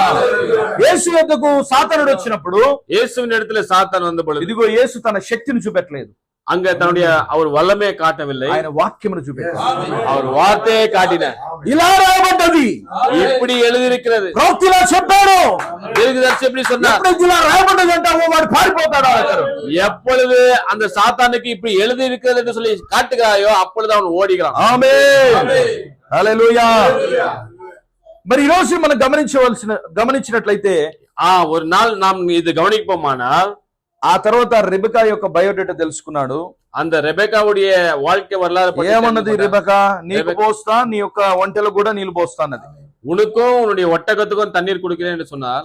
అప్పుడు ఆయనకు అర్థమైపోయింది. அப்பொழுது அவர் அர்த்தம் செய்து கொண்டார், ఈమె నా యజమానుని యొక్క భార్య, இவள் தான் என்னுடைய எஜமானுடைய குமாரனுக்கு மனைவியாகும். ఆమేన్. హల్లెలూయా. ఆమె చాలా చక్కంది, அவள் ரொம்ப அழகுள்ளவள், చాలా అందమైంది, பாக்குறதுக்கு ரொம்ப చాలా రూపవతి, ரூபவதியா இருக்கிறாள். అయితే ఎలియాజర్ అనుకోలే, ఈమె నేను పెళ్లి చేసుకుంటా అనుకోలే. ஆனால் ரெபெக்காவை நான் திருமணம் செய்து கொள்கிறேன் என்று சொல்லி எலியாசர் நினைக்கவில்லை. ఆయన దృష్టిని ఆ యజమానుని పక్కకు పెట్టేసి, ஆனால் அவருடைய பார்வையை எஜமான ஊரமா வைத்து விட்டு ఆ అమ్మాయికి ఈయన లైన్ వేయలే. அந்த ஒரு அந்த பெண்ணுக்கு இவர் ரூட் போடவில்லை. దేవుడు యజమానుని ఇదిగో యజమాను గురించి చెప్పమని పిలిస్తే அங்க தேவன் எஜமானை பற்றி சொல்லு என்று சொல்லி அனுப்பினார். ఈ రోజు పాస్టర్లు వాళ్ళ గురించి చెప్పుకుంటున్నారు. இன்னைக்கு அநேக ஊழியக்காரர்கள் தங்களை వధువును తప్పు దారిలో తీసుకెళ్తున్నారు, தவறாய் கொண்டு போகிறார்கள். వధువును తప్పు మార్గంలో తీసుకెళ్తున్నారు, மனவாட்டியை தவறான வழிக்கு கொண்டு ఆ போகிறார்கள். అమ్మాయికి వీళ్ళు లైటింగ్ కొడుతున్నారు అన్నట్టు. அந்த பெண்ணுக்கு இவங்க ரூட் போடுறாங்க. కానీ ఈ ఎలియాజర్ అలా కాదు. ஆனா இந்த యజమాను గురించి మాట్లాడుతున్నాడు ఆయన. ஆனா இந்த ఎలియాజర్ அப்படி அல்ல, యజమాను గురించి చెప్తున్నాడు ఆయన. அந்த எஜமானனை குறித்து சொல்லுகிறார். సంఘానికి యజమానుడి గురించి చెప్పాలి, அந்த எஜமானை பற்றி சொல்ல வேண்டும். సంఘానికి ప్రభువైన యేసు గురించి చెప్పాలి, அந்த சபைக்கு இயேசு கிறிஸ்துவை பற்றி சொல்ல வேண்டும். సంఘానికి నీ గురించి చెప్పుకోవద్దు, ஆனால் அந்த சபைக்கு உன்னை பற்றி சொல்லாதே, గొప్పతనం గురించి చెప్పొద్దు, உன்னுடைய பெருமையை சொல்லாதே, తెలివితేటల గురించి చెప్పొద్దు, உன்னுடைய ஞான வேகத்தை சொல்லாதே, గురించి చెప్పొద్దు, உன்னுடைய அறிவை பற்றி அழகை பற்றி சொல்லாதே. పాస్టర్ భార్య కాదు, அந்த అమ్మ ప్రభువైన యేసుక్రీస్తు భార్య అన్నది. அந்த சபை యజమానుడి గురించి చెప్పాలి, அந்த எஜமானனை பற்றி தான் சொல்ல வேண்டும். హల్లెలూయా. ఆమేన్. దేవునికి మహిమ కలుగును గాక. தேவனுக்கு மகிமை உண்டாகட்டும். హల్లెలూయా. ஹல்லேலூயா. ఈ రోజు మనం గమనించినట్లయితే இன்னைக்கு நாம் கவனிப்போமானால் యజమానుడి గురించి చెప్తున్నాడు. இன்னைக்கு அந்த எஜமானனை பத்தி அந்த எலியாசர் சொல்லுகிறார். రెబెకా ఎప్పుడు ఇస్సాకును చూడలేదు. அந்த ரெபெக்கா ஈசாக்கை எப்பவுமே பார்க்கவே இல்லைங்க. ఈ రోజు పెళ్లి సంబంధాలంటే இன்னைக்கு கல்யாணம் திருமணம் என்று சொல்லி వాట్సాప్ లో ఫోటో పంపి అంటారు. அந்த வாட்ஸ்அப்ல வந்துட்டு போட்டோ அனுப்புங்க. కానీ రెబెకాకి ఎవరైనా పంపించారా ఫోటో? அந்த ரெபெக்காக்கு போட்டோ எதனா அனுப்பினாங்களா? పంపించారు ఎవరన్నా? யாருன்னு அனுப்பினாங்களா? అప్పుడు ఉన్నాయి ఆ ఫోటోస్. போட்டோஸ் இருக்குதா? ఎలా నమ్మింది రెబెకా? எப்படி நம்பி? అరే అసలు నేను అబ్బాయిని చూడలేదే, அந்த அந்த குமாரனை நான் பார்க்கவில்லையே, ఆయన ముక్కు వంకర ఉంటదేమో, அவருடைய மூக்கானது அது கொஞ்சம் கொலையா இருக்குதோ, ఆయన కన్ను మెల్ల కన్నేమో, அவருடைய கண்ணு குருட்டு கண்ணா இருக்குமோ, ఆయన కొంచెం నత్తిగా మాట్లాడతాడేమో, அவர் திக்குவாயா இருக்கலாமா? ఆమె అవన్నీ ఏం ఆలోచించలేదు, அது எதுவுமே யோசிக்கவில்லை. அந்த அம்மா ఎలియాజర్ చెప్తున్న ప్రతి మాటను నమ్మింది. எலியாசர் சொல்லுகிறதான ஒவ்வொரு வார்த்தையும் கூட அவள் விசுவாசித்தாள். ఓ రెబెకా నా యొక్క యజమానుడైన ఎలియాజర్, அந்த எலியாசர் சொல்லுகிறார், నువ్వు ఇలా ఉంటేనే ఇష్టపడతాడు, நீ இப்படி இருந்தால்தான் அவர் உன்னை நேசிப்பார், నువ్వు ఇలా మాట్లాడితేనే ఇష్టపడతాడు, நீ இப்படி நடந்து கொண்டா பேசினால்தான் உன்னை நேசிப்பார். ఆమేన్. హల్లెలూయా. ఇక్కడ మీ యొక్క ఇస్సాకైన ప్రభువైన యేసుక్రీస్తుని ఎంతమంది చూశారు? இங்க உங்களுடைய மணவாளனா இருக்கிறதான இயேசு கிறிஸ்துவை எத்தனை பேர் பார்த்தீர்கள்? నేను చూడలే. హల్లెలూయా. நான் அவருடைய முகத்தை பார்க்கவில்லை. హల్లెలూయా. మీరు చూశారా? హల్లెలూయా. చూశారా? ఎందుకోసం ఆయన కొరకు మీ ప్రాణం ఇవ్వడానికి కూడా రెడీగా ఉన్నారు. அவர் உங்களுக்காக அவர் ஜீவனே கொடுத்தார். ఎందుకో తెలుసా? ఎలియాజర్ మాటలు నమ్ముతున్నాం. హల్లెలూయా. ఎలియాజర్ మాటలు నమ్ముతున్నాం. அந்த எலியாசருடைய 10,000లో అతి సుందరుడు అని చెప్పాడు. அவர் 1000 14களிலே சிறந்தவராய் இருக்கிறார். కోట్ల సంవత్సరాలు ఆయన ముఖమును చూడాలన్నాడు ఆయన. అనేక కోడి కనకన జనங்கள் அவரை பார்க்க வேண்டும் என்று சொன்னார். యేసును చూసే చాలు అన్నాడు. యేసుவை பார்த்தால் போதும் என்று சொன்னார். ఎలియాజరు యొక్క గుణ లక్షణములన్నిటిని మనకు చెప్పా. ఇదిగో ఇస్సాకు యొక్క గుణ లక్షణములన్నిటిని మనకు చెప్పాడు ఎలియాజర్. அந்த ஈசாக்குடைய எல்லா காரியங்களையும் இது எலியாசர் அவர் வார்த்தையில சொல்லுகிறார். ఎవరైనా మీరు ప్రభును చూశారని అడిగితే, யாராகிலும் கூட நீங்கள் அந்த இயேசுவை பார்த்தீர்களா என்று சொல்லி உங்களை கேட்டார்களானால், నో చూడలేదు, நாங்க பார்க்கல. ఎలా నమ్ముతున్నావు? எப்படி విశ్వాసిக்கிறாய்? ఎలియాజర్ చెప్పిన మాటలు, அந்த எலியாசர் சொன்ன வண்ணமாக, ఎలియాజర్ చెప్పిన మాటలు, அந்த ఎలియాసర్ சொன்ன ఎలియాజర్ వర్తమానం మనం అక్కడ తీసుకుపోబోతుంది. ஏதோ ஒரு நாளில அந்த எலியாசருடைய செய்தி நம்ம இங்க கொண்டு போகிறோம். మనం ఇస్సాకును కలుసుకోబోతున్నాం. அந்த ஈசாக்கு என்கிறதான இயேசு கிறிஸ்துவை நாம் கலந்து கொள்ளுகிறோம். ఆమేన్ చెప్తారా? చెప్తారా? ఇప్పుడు ఎలియాజర్ నమ్మకపోతే వెళ్తామా? இந்த எலியாசரை நம்பாம போனா நம்ம போக முடியுமா? ప్రవక్త నమ్మకుండా నువ్వు యేసును కలుసుకుంటావా? தீர்க்கதரிசியை விசுவாசிக்காம அவரை தெரிந்து கொள்ளாம அந்த ஈசாக்குவை இயேசுவை தெரிந்து கொள்ள முடியுமா? మధ్యవర్తి లేకుండా నీ పెళ్లి జరగడం సాధ్యమా? அந்த உனக்கு நடுவாளர் இல்லாமல் உனக்கு திருமணம் நடக்கிறதுக்கு வாய்ப்பா? ఖచ్చితంగా మనకి ఎవరు ఉండాలి? நிச்சயமாய் நமக்கு யார் இருக்க வேண்டும்? ఎలియాజర్ ఉండాలి. நமக்காக பேசுகிறதான பரிந்து பேசுகிறதான ஒருத்தர் இருக்க வேண்டும். ఈ ఎలియాజర్ స్టైల్ చేసేవాడు కాదు. இந்த எலியாசர் ஸ்டைல் செய்கிறவர் அல்ல. సోకులు పడేటోడు కాదు. இவர் தன்னுடைய அழகை காட்டுகிறவர் அல்ல. దంబాలు మాట్లాడేటోడు కాదు. அவர் பொய் வார்த்தைகளை உரைக்கிறவர் அல்ல. అబద్ధాలు చెప్పేటోడు కాదు. அவர் பொய் பேசுகிறவர் அல்ல. వాస్తవం చెప్పే ఎలియాజర్. அவர் உத்தமமாய் பேசுகிறவர். డబ్బు కోసం ఆయన ఏ రోజు ప్రయాసపడలేదు. அவர் எப்பொழுதுமே தன்னுடைய ஊழியத்தை பணத்துக்காக ఆయనకు ఒక చెక్ ఇస్తే చింపి చెత్తబుట్లో వేశాడు ఆయన. அவருக்கு ஒரு பிளாங்க் செக் கொடுக்கும் பொழுது నేను చెక్కుల కోసం రాలేదు అన్నాడు ఆయన. நான் செக்குக்காக வரவில்லை, ఆత్మల సంపాదన కోసం వచ్చాడు. அந்த ஆத்மாக்களை கொள்ளையாடின போராய் எடுத்து. ఈ రోజున బిలాములాగా డబ్బు కోసం ప్రయాసపడుతున్న వాళ్ళు బోలెడు మంది ఉన్నారు. இன்னைக்கு உலகத்துல பிலாமை போல பணத்துக்காக ஊழியம் செய்கிறவர்கள் அநேக మంది இருக்கிறார்கள். గేజ్ వలె బహుమానం కోసం పరిగెత్తే వాళ్ళు చాలా మంది ఉన్నారు. గెహాజీ போல அவன் பணத்துக்காக ஓடினவனை போல அநேகர் இருக்கிறார்கள். అయితే మిమ్మల్ని బట్టి నేను సంతోషిస్తున్నాను. ஆனால் உங்களை பற்றி நான் சந்தோஷமாய் దైవజనుని బట్టి నేను సంతోషిస్తున్నాను. நிச்சயமாக ஊழியத்தை செய்து கொண்டிருக்கிறார்கள். వర్తమానం కోసం పరిగెత్తడం మొదలు పెడుతున్నారు. இந்த செய்திக்காக ஓட வேண்டும். హల్లెలూయా, హల్లెలూయా. అబ్రహాం ఒక నిర్ణయాన్ని చేశాడు. అబ్రహాం ஒரு முடிவை செய்தார். నీవు కూడా ఒక నిర్ణయం చేయాలా? நீங்களும் கூட ஒரு முடிவை செய்ய வேண்டும். సమరయ స్త్రీ బావి యొద్దకు వచ్చింది. அந்த సమరయ స్త్రీ அந்த తన్నీర్ అండేకి வந்தது. ఆమె ఒక నీళ్ళ కోసం వస్తే ఇంకో నీళ్లు దొరికినాయి ఆమెకి. அங்க ஒரு தண்ணிக்காக அந்த அம்மா வந்தது. ఆమెకు 6 భర్తలు ఉన్నారు. ஆனால் அந்த நேரத்துக்கு அந்த அம்மாக்கு 6 ஆண்கள் இருக்கிறார்கள். అయితే అందులో ఎవరినొకరు చూసుకొని తొందర నిర్ణయం చేసుకొని పెళ్లి చేసుకోలేదు. ஆனால் அந்த 6 பேருமே யாராகிலும் ஒருத்தர் அர்ஜென்டா திருமணம் செய்து கொள்ளவில்லை. ఆ నిర్ణయం చేసుకోపోవడం వల్ల 6 పోయారు. அந்த ஒரு முடிவு செய்து கொள்ளாத நிமித்தமாக 6 பேரும் பிடிந்து போயிட்டார். నీవు నిర్ణయం చేసుకోకపోతే నీకు ఎలాంటి ఆశీర్వాదం రాదు. ஆனால் நீ இன்னைக்கு ஒரு நிச்சயம் என்பது உன்னுடைய இருதயத்துக்குள்ள வேணும். ఈ రాత్రి ఒక నిర్ణయం చేయాలి.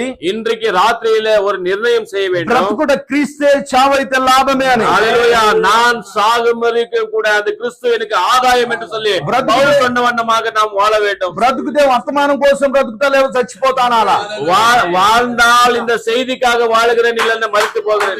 లోకంలో సగం మునిగి వర్తమానంలో సగం మునుగుడు కాదు. హల్లెలూయా. செய்தியில கொஞ்சம், உலகத்துல கொஞ்சம், அங்க குளிரும் இல்லாமல் அனலும் இல்லாமல் இருந்த மனவாதி பண்ணுவார். చల్లగానైనా వెచ్చగానైనా ఉండకుండా ఉండడు కాదు. அங்க குளிரும் இல்லாமல் அனலும் இல்லாமல் இருக்க கூடாது. వాక్యంలో పూర్తిగా మునగాలా. அங்க வார்த்தையில அனலா இருக்க வேண்டும். అయితే చాలా మంది వాక్యంలో మోకాళ్ళ బంటే మునిగారు. ஆனால் அநேகர் வார்த்தையில இந்த முழங்கால் வலிக்கும் தான் బయట ఉంది కనుక లోకాన్ని చూస్తున్నారు. ஆனால் இந்த శరీరం வெளியில இருக்கிறதுனால అయితే దేవుని వాక్యాలను పూర్తిగా మునగాలి. வார்த்தைக்காக செய்திக்காக முழுமையாய் நீ முழுங்க வேண்டும். ఆ నయమాను మునిగినట్టు నువ్వు మునగాలి. నయమాను మునిగినట్టు நாகமான் எப்படியாக தண்ணில மூழ்கினானோ அது மீறியாக நீங்க అప్పుడు నీ యొక్క కుష్టు, నీ యొక్క ఇదిగో పాపమైన ఆ కుష్ఠంతో తొలగించబడు. உங்களுடைய பாவம் என்றும் குஷ்டமானது நீங்கி போகிறதா இருக்கிறது. ఆమేన్. నువ్వు ఒక నిర్ణయం చేయాలి. நீங்கள் ஒரு முடிவு செய்ய வேண்டும். దేవునికి మహిమ కలుగును గాక. கர்த்தருடைய நாமம் மகிமைப்படட்டும். దేవునికి మహిమ కలుగును గాక. మరి వధువు కొరకు ఎలియాజరు బహుమానాలు తీసుకొచ్చాడు. இந்த எலேசர் அங்க மணவாட்டிக்காக அவர்கள் சில பொருட்களை கொண்டு வந்தார். ఆయన కేవలం వర్తమానమును మాత్రమే కాదు కానీ వర్తమానంతో ఆశీర్వాదాలు తీసుకొని వచ్చాడు. அந்த செய்தியோடு கூட அவர் என்ன செய்தார், ஆசீர்வாதங்களையும் கூட கொண்டு வந்தார். చూడండి, ఆ యొక్క షునేమీరాల కుమారుడు మరి మోషే గారు చక్కటి వర్తమానం మా దగ్గర చెప్పాడు. మంచం యొక్క రహస్యం, మంచంలో పునరుద్ధరణ ఉంది అని. அங்க பாருங்கள், அந்த எலிஷாவுடைய அந்த வீட்டுக்குள்ள 5 பொருட்கள் வைத்திருந்தார்கள். அந்த 5 பொருட்கள்ல மஞ்சம் என்பது படுத்துக்குள்ள படுக்கை என்பது ஒரு நித்திய ஜீவனை, ஒரு ஜீவனை கொண்டு வருகிறதா சொன்னார். మంచం ఎందుకు చేసిందో షునేమీరాలు తెలియదు. அந்த மஞ்சத்தை எதுக்காக செய்தது என்று சொல்லி அந்த சூனியமே ஸ்திரீக்கு தெரியல. మంచం ఎందుకు పెట్టారో ఎలీషాకు తెలియదు. ஆனால் அந்த மஞ்சம் எதுக்காக வைத்தார், படுத்துக் கொள்கிறதான அறை எதுக்காக வைத்தார்கள் என்று சொல்லி எலிஷாக்கு தெரியல. கட்டில் ఆ మంచం ఎందుకు పెట్టాలో దేవునికి తెలుసు. ஆனால் அந்த கட்டில் எதற்காக இருக்கிறது தேவனுக்கு தெரியும். అందులో చనిపోయిన కుమారుడు బ్రతకడం కోసం పెట్టబడ్డది. ஆனால் அந்த கட்டிலுக்குள்ள படுக்க வைத்ததான அந்த குழந்தை, மரித்ததான குழந்தை அங்க படுக்க வைத்தார்கள். ఆమేన్. దేవునికి మహిమ కలుగును గాక. ఈ రోజున ఒక మంచి నిర్ణయం తీసుకోవాలి. இன்னைக்கு நாம் சரியான ஒரு முடிவு எடுக்க வேண்டும். డిసెంబర్ 31 కు బాప్తిస్మం పొందుతాను అనుకున్నాడట ఒక వ్యక్తి. ஆனால் ஒரு மனுஷன் நான் டிசம்பர் 31ஆம் தேதியில நான் ஞானஸ்நானம் எடுத்துக்கொள்கிறேன் என்று சொல்லி ஒரு முடிவு செய்கிற ஒரு மனுஷன் అయితే డిసెంబర్ 30కే చచ్చిపోయాడట. டிசம்பர் 30ஆம் தேதியில அவன் மரித்திட்டான். వాయిదాలు పెట్టొద్దు. அதுக்காக நாட்களை தள்ளி போடாத. వాయిదాలు పెట్టొద్దు. அங்க நாட்களை தள்ளி போடாத. నీ పెన్నుకు గ్యారెంటీ ఉంది. ஆனால் உன்னுடைய பெண்ணுக்கு கேரண்டி இருக்கிறது. నీ వాషింగ్ మిషన్ కు గ్యారెంటీ వారంటీ ఉంది. ஆனால் உன்னுடைய வாஷிங் மிஷினுக்கு கேரண்டி வாரண்டி இருக்குது. నీ ఫోన్ కు గ్యారెంటీ వారంటీ ఉంది. உன்னுடைய போனுக்கு கேரண்டி வாரண்டி இருக்குது. నీ గుండెకు గ్యారెంటీ వారంటీ లేదు. ஆனால் உன்னுடைய இருதயத்துக்கு கேரண்டி இல்ல, வாரண்டி இல்ல. ఈ రాత్రే నీ ప్రాణం పోతే నరకం వెళ్ళిపోతావు. இன்று ராத்திரியில உன்னுடைய ஆத்மா உன்னை விட்டு பிரிந்து போயிட்டால் அது எங்க போகும்? ఇన్ని ప్రసంగాలు ఇని నరకం పోవడం మంచిదా? இவ்வளவு பிரசங்கத்தை கேட்டு வார்த்தைக்காக ஓடி பிரயாசப்பட்டு நீ நரகத்துக்கு போனா அது உனக்கு நலமா இருக்குமா? ఈ రోజే మంచి నిర్ణయం చేయి. இன்றைக்கே தேவனோடு கூட ஒரு சரியான ஒரு முடிவை எடுத்துக்கொள். ఈ రోజే మంచి నిర్ణయం చేయి. இன்றைக்கே நீ சரியான ஒரு முடிவை எடுத்துக்கொள். ఓ మనం ఎంతకాలం ఉంటామో మనకు తెలియదు. எவ்வளவு நாட்கள் நாம் இருப்போமோ நமக்கு தெரியாது. ఈ రోజు మంచి నిర్ణయం చేయాలి. இன்றைக்கு நாம் சரியான ஒரு முடிவை எடுக்க வேண்டும். ఆమేన్. నువ్వు పోతున్నప్పుడు నీ ప్రాణం పోవచ్చు. நீ போகும் பொழுதே உன்னுடைய ஆவி உன்னை விட்டு பிரிந்து போகலாம். అయితే నిత్యత్వం వెళ్ళే టికెట్ ఉండాలి నీ దగ్గర. ஆனால் నిత్యத்துக்கு போகிறதுக்கான டிக்கெட் என்பது இருக்க வேண்டும். ఆ టికెటే ప్రభువైన యేసుక్రీస్తు నామములో బాప్తిస్మం. హల్లెలూయా. அந்த ஒரு டிக்கெட் தான் இயேசு கிறிஸ்து நாமத்திலே ஞானஸ்நானம். నువ్వు తండ్రి కుమార పరిశుద్ధాత్మ నామములో పొందినట్లయితే நீ பிதா குமாரன் பரிசுத்தாவி நாமத்திலே எடுத்துக்கொள்வேயானா పొడి పాపిగా నీళ్ళలోకి వెళ్ళావు. ஆனால் நீ பாவியாய்க நீ தண்ணீருக்குள்ள போனாய். తడి పాపిగా బయటకు వచ్చావు. மீண்டும் பாவியாகவே வெளியில வந்தாய். నీ పాపాలు కడగబడలేదు. உன்னுடைய பாவம் கழுவப்படவில்லை. పాపాలు కడగబడాలంటే యేసుక్రీస్తు నామములో బాప్తిస్మం పొందాలి. உன் பாவம் கழுவப்பட வேண்டும் என்று சொன்னால் இயேசு கிறிஸ்து நாமத்திலே நீ ஞானஸ்நானத்தை எடுத்துக்கொள்ள வேண்டும். ఆమేన్. హల్లెలూయా. హల్లెలూయా. మరి దేవుని ప్రవక్త అంటున్నాడు, చాలా మంది సేవకులు నిర్ణయాన్ని ఆపివేయడం ద్వారా ఆటంకపరచబడ్డారు. ஆனால் அநேக நபர்கள் அவர்களுடைய முடிவை நிறுத்துவதனால அநேகர் தள்ளப்பட்டார்கள். ఈ రోజు సంఘము త్వరగా నిర్ణయం చేయాలి. ஆனால் இன்றைக்கு சபை சரியான முடிவு எடுக்க வேண்டும். ఆమె త్వరగా నిర్ణయం చేసినట్లయితే బహుమతులు పొందుకుంటుంది. அது சீக்கிரமாக முடிவு எடுத்தாலானால் நிச்சயமாக அது బహుమానத்தை பெற்றுக்கொள்ளும். ఆ ఒంటెల మీద ప్రయాణం చేస్తుంది. அது ஒட்டகத்தின் மேல பிரயாணம் செய்யும். ఏంటి ఒంటెలంటే? என்ன ஒட்டகள் என்றால் అది పరిశుద్ధాత్మ నాడు ప్రవక్త. அது பரிசுத்த ஆவியாய் இருக்கிறது. రిబెకా ఏ ఒంటెలకైతే నీళ్లు పోసిందో, அந்த ரெபெக்கா எந்த ஒட்டகத்துக்கு தண்ணீர் கொடுத்தோ ఆ ఒంటెలే ఇదిగో ఇస్సాకు యొద్దకు మోసుకొని పోయాయి. அந்த ஒட்டகங்களே கொண்டு போய் அது ஈசாக்கு இடத்துல விட்டது. నువ్వు ఏ పరిశుద్ధాత్మనైతే పొందుకుంటావో, எந்த பரிசுத்த ஆவி நீ பெற்றுக்கொள்கிறாயோ ఆ పరిశుద్ధాత్మనే నేను ఆయన దగ్గర తీసుకొని వెళ్తది. அந்த பரிசுத்த ஆவி தான் உன்னை அங்கே கொண்டு போகிறது. ఆమేన్. హల్లెలూయా. హల్లెలూయా. ఆమేన్. ఇస్సాకు ఇదిగో రిబెకా ఇస్సాకు చూడకుండానే ఎలియాజరు చెప్పిన మాటలన్నీ నమ్మింది. அந்த ஈசாக்கு ஈசாக்கை பார்க்காமலேயே எலியேசர் சொன்ன வார்த்தைகள் எல்லாவற்றையும் கூட விசுவாசித்தாள் அந்த ரெபெக்கா. ప్రవక్త ఏం చెప్తే అది నమ్మండి. அந்த தீர்க்கதரிசி சொல்லுகிறதை நீங்கள் நம்புங்கள். బోధకులు చెప్తే కాదు, ప్రవక్త చెప్తే నమ్మండి. அங்க ஊழியக்காரர்கள் அல்ல, தீர்க்கதரிசிகள் என்ன சொல்கிறார்களோ அதை நம்புங்கள். వర్తమానం చెప్తే నమ్మండి. செய்தி சொன்னா நீங்க நம்பணும். ఆయన ఒరిజినల్ ఎలియాజర్, அவர் சரியானதான ஒரு எலியேசரா இருக்கிறார். అది వాక్యములో ఉందా? அவர் வார்த்தையில இருக்குதா? నమ్మండి. இருக்குதா? நம்புங்க. బైబిల్లో ఉందా? సత్యవేదத்தில் இருக்குதா? నమ్మండి. நம்புங்கள். ఈ రెండిట్లో లేనిది నమ్మద్దు. செய்திலயோ வேதத்துல இல்லாததை நீ விசுவாசிக்க. ఆయన ఎంత పెద్ద బోధకుడైనా కానివ్వండి, அவர் எவ்வளவு பெரியதான போதகரா இருந்தாலும் ఆడు దయ్యం, அவன் பிசாசு பிடித்தவன். ఆమేన్, ఆమేన్, ఆమేన్. ఈ రోజున இந்த நாட்களில ఒక వ్యక్తి చనిపోయినట్లయితే, ஒரு మనిషి మరిக்கிறான் என்று ఒక సేవకుడు వచ్చి ఆయనను నా కళ్ళ ముందు లేపినా, ஒரு மனுஷன் அவன் கண்களுக்கு முன்பதாக மரித்தவனை தூக்கினாலும், లేపి తండ్రి ఇదిగో బాప్తిస్మం ఇవ్వమంటే తండ్రి కుమార పరిశుద్ధాత్మనామలు ఇచ్చాడు అనుకో, அவன் பிதா குமாரன் பரிசுத்தாவிலே ஞானஸ்தானத்தை கொடுத்தானால் ఆడు దయ్యం పట్టినోడే. அவன் பிசாசு பிடித்த. సచ్చినోని లేపిన వాడు దయ్యం పట్టినోడే. அவன் మరిத்தవனை எழுப்பிనాலும் కూడా అది ప్రయోజనం చెప్తారా? నిజమేనా? ఆమేన్. ఎందుకంటే వాక్యానికి వ్యతిరేకంగా చేస్తున్నాడు. அவன் வார்த்தையை அவன் வித்தியாசமாக போதிக்கிறான். వాక్యానికి వ్యతిరేకంగా చేస్తే దయ్యం పట్టినట్టే. வார்த்தைக்கு விரோதமாக தவறாக செய்தானால் அவன் பிசாசு பிடித்தவன் தான். ఆమేన్. చూడండి, మరి ముగ్గురు భక్తులు ఉన్నారు బైబిల్లో. இங்க 3 சீடர்கள் இருக்கிறார்கள். షడ్రక్, మేషక్, ஏபேத்நேகோ. పిల్లలు మండే పిల్లలు. ஹல்லேலூயா. எரிகிறதான பிள்ளைகள். నీ దీపం మండాలా, உன்னுடைய அந்த வெளிச்சமானது எரிந்து கொண்டிருக்க வேண்டும். ఆత్మను అర్పద్దు. அங்க ஆவியை நீ ஒருபொழுதும் அது தண்ணீராய் மாற்றி விடாதே. మరి గత ఆదివారం రోజు, கடந்த நாட்கள் ஞாயிற்றுக்கிழமை நாள் నేను మా చర్చిలో இங்க ஞாயிற்றுக்கிழமை எங்களுடைய சபையில బుద్ధి కలిగిన కన్యకలు, బుద్ధి లేని కన్యకల గురించి చెప్పా. இங்க புத்தி உள்ள கன்னிகை பற்றியும் புத்தி இல்லாத கன்னிகைகளை பற்றியும் பிரசங்கித்தேன். అయితే బుద్ధి కలిగిన కన్యకల దగ్గర నూనె ఉంది. ஆனா புத்தி இருக்கிறதான அந்த பெண்கள் கிட்ட அது எண்ணெய் இருக்கிறது. అయితే బుద్ధి లేని కన్యకల దగ్గర కూడా నూనె ఉంది. ஆனால் புத்தி இல்லாத கன்னிகைகளுக்கு கூட அது எண்ணெய் இருக்கிறது. అయితే వాళ్ళ దగ్గర అయిపోయింది. ஆனால் அவரிடத்துல முடிந்து போய்விட்டது. వాళ్ళ దీపాలు ఎలా ఉన్నాయంటే, அவருடைய விளக்கு எப்படி இருக்குது சொன்னா, మెల్లమెల్లగా ఆరిపోతున్నాయి. அது நிதானமா கொஞ்சம் கொஞ்சமாக அது அழிந்து கொண்டிருக்கிறது. ఇప్పుడు ఆ దీపము ఆరిపోయే సమయం వచ్చినప్పుడు మనం దేని చూస్తాం? அந்த ஒரு தீபம் அழிந்து போகிறதான, அது இல்லாம போகிறதான நிலைமை வரும்போது எதை பார்க்கிறோம்? అందులో నూనె ఉందా లేదా అని చూస్తాం. அதுல எண்ணெய் இருக்கிறதா இல்லையா என்று சொல்லி பார்க்கிறோம். చాలా మంది మొదట్లో బాగా మండారు. ஆனால் ఆరంభத்துல எல்லாரும் கூட உற்சாகமாக இருந்தார்கள். కేకలు వేశారు, குதித்தார்கள், గంతులు వేశారు, அவர்கள் தாவினார்கள். వర్తమానం కోసం బట్టలు చింపుకున్నారు. வார்த்தைக்காக, செய்திக்காக தங்களுடைய வஸ்திரங்களை கிழித்துக் கொண்டார்கள். గురిని ముద్దాడే దగ్గరికి వచ్చినప్పుడు సల్లారారు. హల్లెలూయా. அவர்கள் முடிவு கிட்ட வரும் பொழுது அவர்கள் தணிந்து போய்விட்டார்கள். రాకడ వచ్చే సమయంలో చల్లారిపోయారు. அவர்கள் வருகைக்கு கிட்ட வரும் பொழுது அவர்கள் என்ன செய்தார்கள்? చెప్తుంది, ఆరంభము కంటే ముగింపు శ్రేష్టమే. హల్లెలూయా. அங்க ஆரம்பத்தை காட்டிலே முடிவானது மிக சிரேஷ்டமாக இருக்கிறது. ఇప్పుడు నువ్వు పరిగెత్తవలసి ఉంది. இப்பொழுது நீ உன்னுடைய ஓட்டத்தை தொடங்க வேண்டும். విడుదల సమీపించింది. உன்னுடைய விடுதலை அதிக நெருக்கி இருக்கிறது. ఇదిగో నువ్వు ఇంకెక్కువగా భక్తి చేయవలసి ఉంది. நீ இன்னும் அதிகமாக பக்தி செய்ய வேண்டியமா నువ్వు இருக்கிறது. ఎక్కువగా ప్రార్థన చేయవలసి ఉంది. நீ இன்னும் அதிகமா ஜெபிக்க வேண்டியமா இருக்கிறது. ఇప్పుడు చేయి, అప్పుడు చేసింది కాదు. இப்போ செய், அப்பொழுது செய்கிறது அல்ல. ఇప్పుడు నీ இப்போ செய். దీపం ఆరిపోతుందో లేదో చూడు. இப்பொழுது உன்னுடைய தீபம் அது அணிந்து கொண்டிருக்கிறதா என்று சொல்லி பார். మెల్లమెల్లగా ఆరిపోతుందా నీ ఆసక్తి? உன்னுடைய அந்த விருப்பமானது கொஞ்சம் தணிந்து கொண்டிருக்கிறதா? నెలకొకసారి వస్తున్నావా చర్చికి? மாசத்துக்கு ஒரு முறை சபைக்கு வருகிறாயா? అయితే నీ దీపం ఆరిపోతుంది, జాగ్రత్త. ஹல்லேலூயா. உன்னுடைய அந்த விளக்கு அணிந்து கொண்டிருக்கிறது. ఇప్పుడు నూనె పోయవలసి ఉంది. இப்போ ఏంటి ఆ నూనె? పరిశుద్ధాత్మ అనేది. என்ன அந்த எண்ணெய் மீண்டுமாய் பரிசுத்த ஆவியா இருக்கிறது. ప్రభువా నాకు బంగారం ఇవ్వమని అడుగుడు కాదు.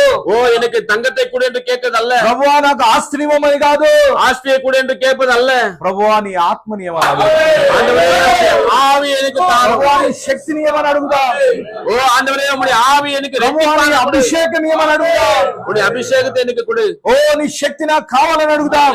உம்முடைய அபிஷேகம் எனக்கு தாரம் என்று சொல்லி கேட்டு చాలా మంది ప్రార్థన చేస్తారు. அநேக மந்தி அங்க ஜெபிக்கிறார்கள். మమ్మల్ని దీవించు, எங்களை ஆசீர்வதியும். మా భార్యను దీవించు, என்னுடைய மனைவி ஆசீர்வதியும். మా భర్తను దీవించు, என்னுடைய கணவர் మా ஆசீர்வதியும். పిల్లల్ని దీవించు, பிள்ளைகளை మా ஆசீர்வதியும். బంధువులను దీవించు, சொந்தக்கார మా ஆசீர்வதியும். చుట్టాలను దీవించు, என்னுடைய பந்தத்தை ஆசீர்வதியும். ఆస్తి నుండి ఆస్తిని పెంచు, இன்னும் ஆஸ்தி பெருகட்டும். స్కూటర్ నుండి కారునివ్వు, இங்க ஸ்கூட்டர் இருக்குது, இப்ப கார் கொடு. కారు నుండి ఇదిగో విమానమునివ్వు. இந்த கார் ஆயிடுச்சு, நெக்ஸ்ட் எங்களுக்கு விமானத்தை கொடு అన్ని అడుగుతున్నారు కానీ నీ ఆత్మనివ్వమని అడుగుతున్నారా? இது எல்லாவற்றையும் கேட்கிறார்கள். கடைசியாக ஆண்டவரே உம்முடைய ஆவி எனக்கு தாரும். ఏది ముఖ్యం? எது ரொம்ப அவசியமா இருக்கிறது? నీ కారు ముఖ్యమా? உனக்கு கார் அவசியம். దేవుని ఆత్మ ముఖ్యమా? தேவனுடைய ஆவி உனக்கு அவசியமா? ఆమేన్. దేవుని ఆత్మ అవసరమైనది. தேவனுடைய ஆவி மிக மிக దేవుని அவசியமா இருக்கு. ఆత్మను అడగవలసిందే. தேவனுடைய ஆவி மிக மிக நமக்கு ఈ அவசியமா ముగ్గురు இருக்கு. భక్తులు ఒక నిర్ణయం తీసుకునే టైం వచ్చింది.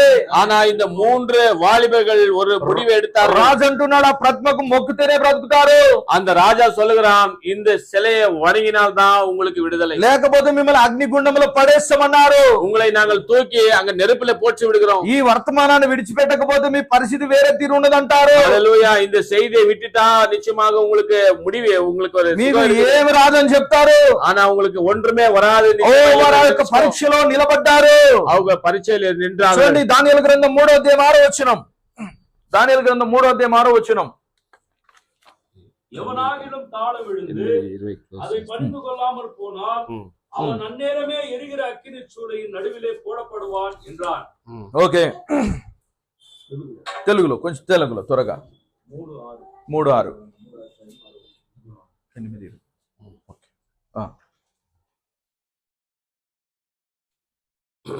ఏమంటున్నారు వాళ్ళు?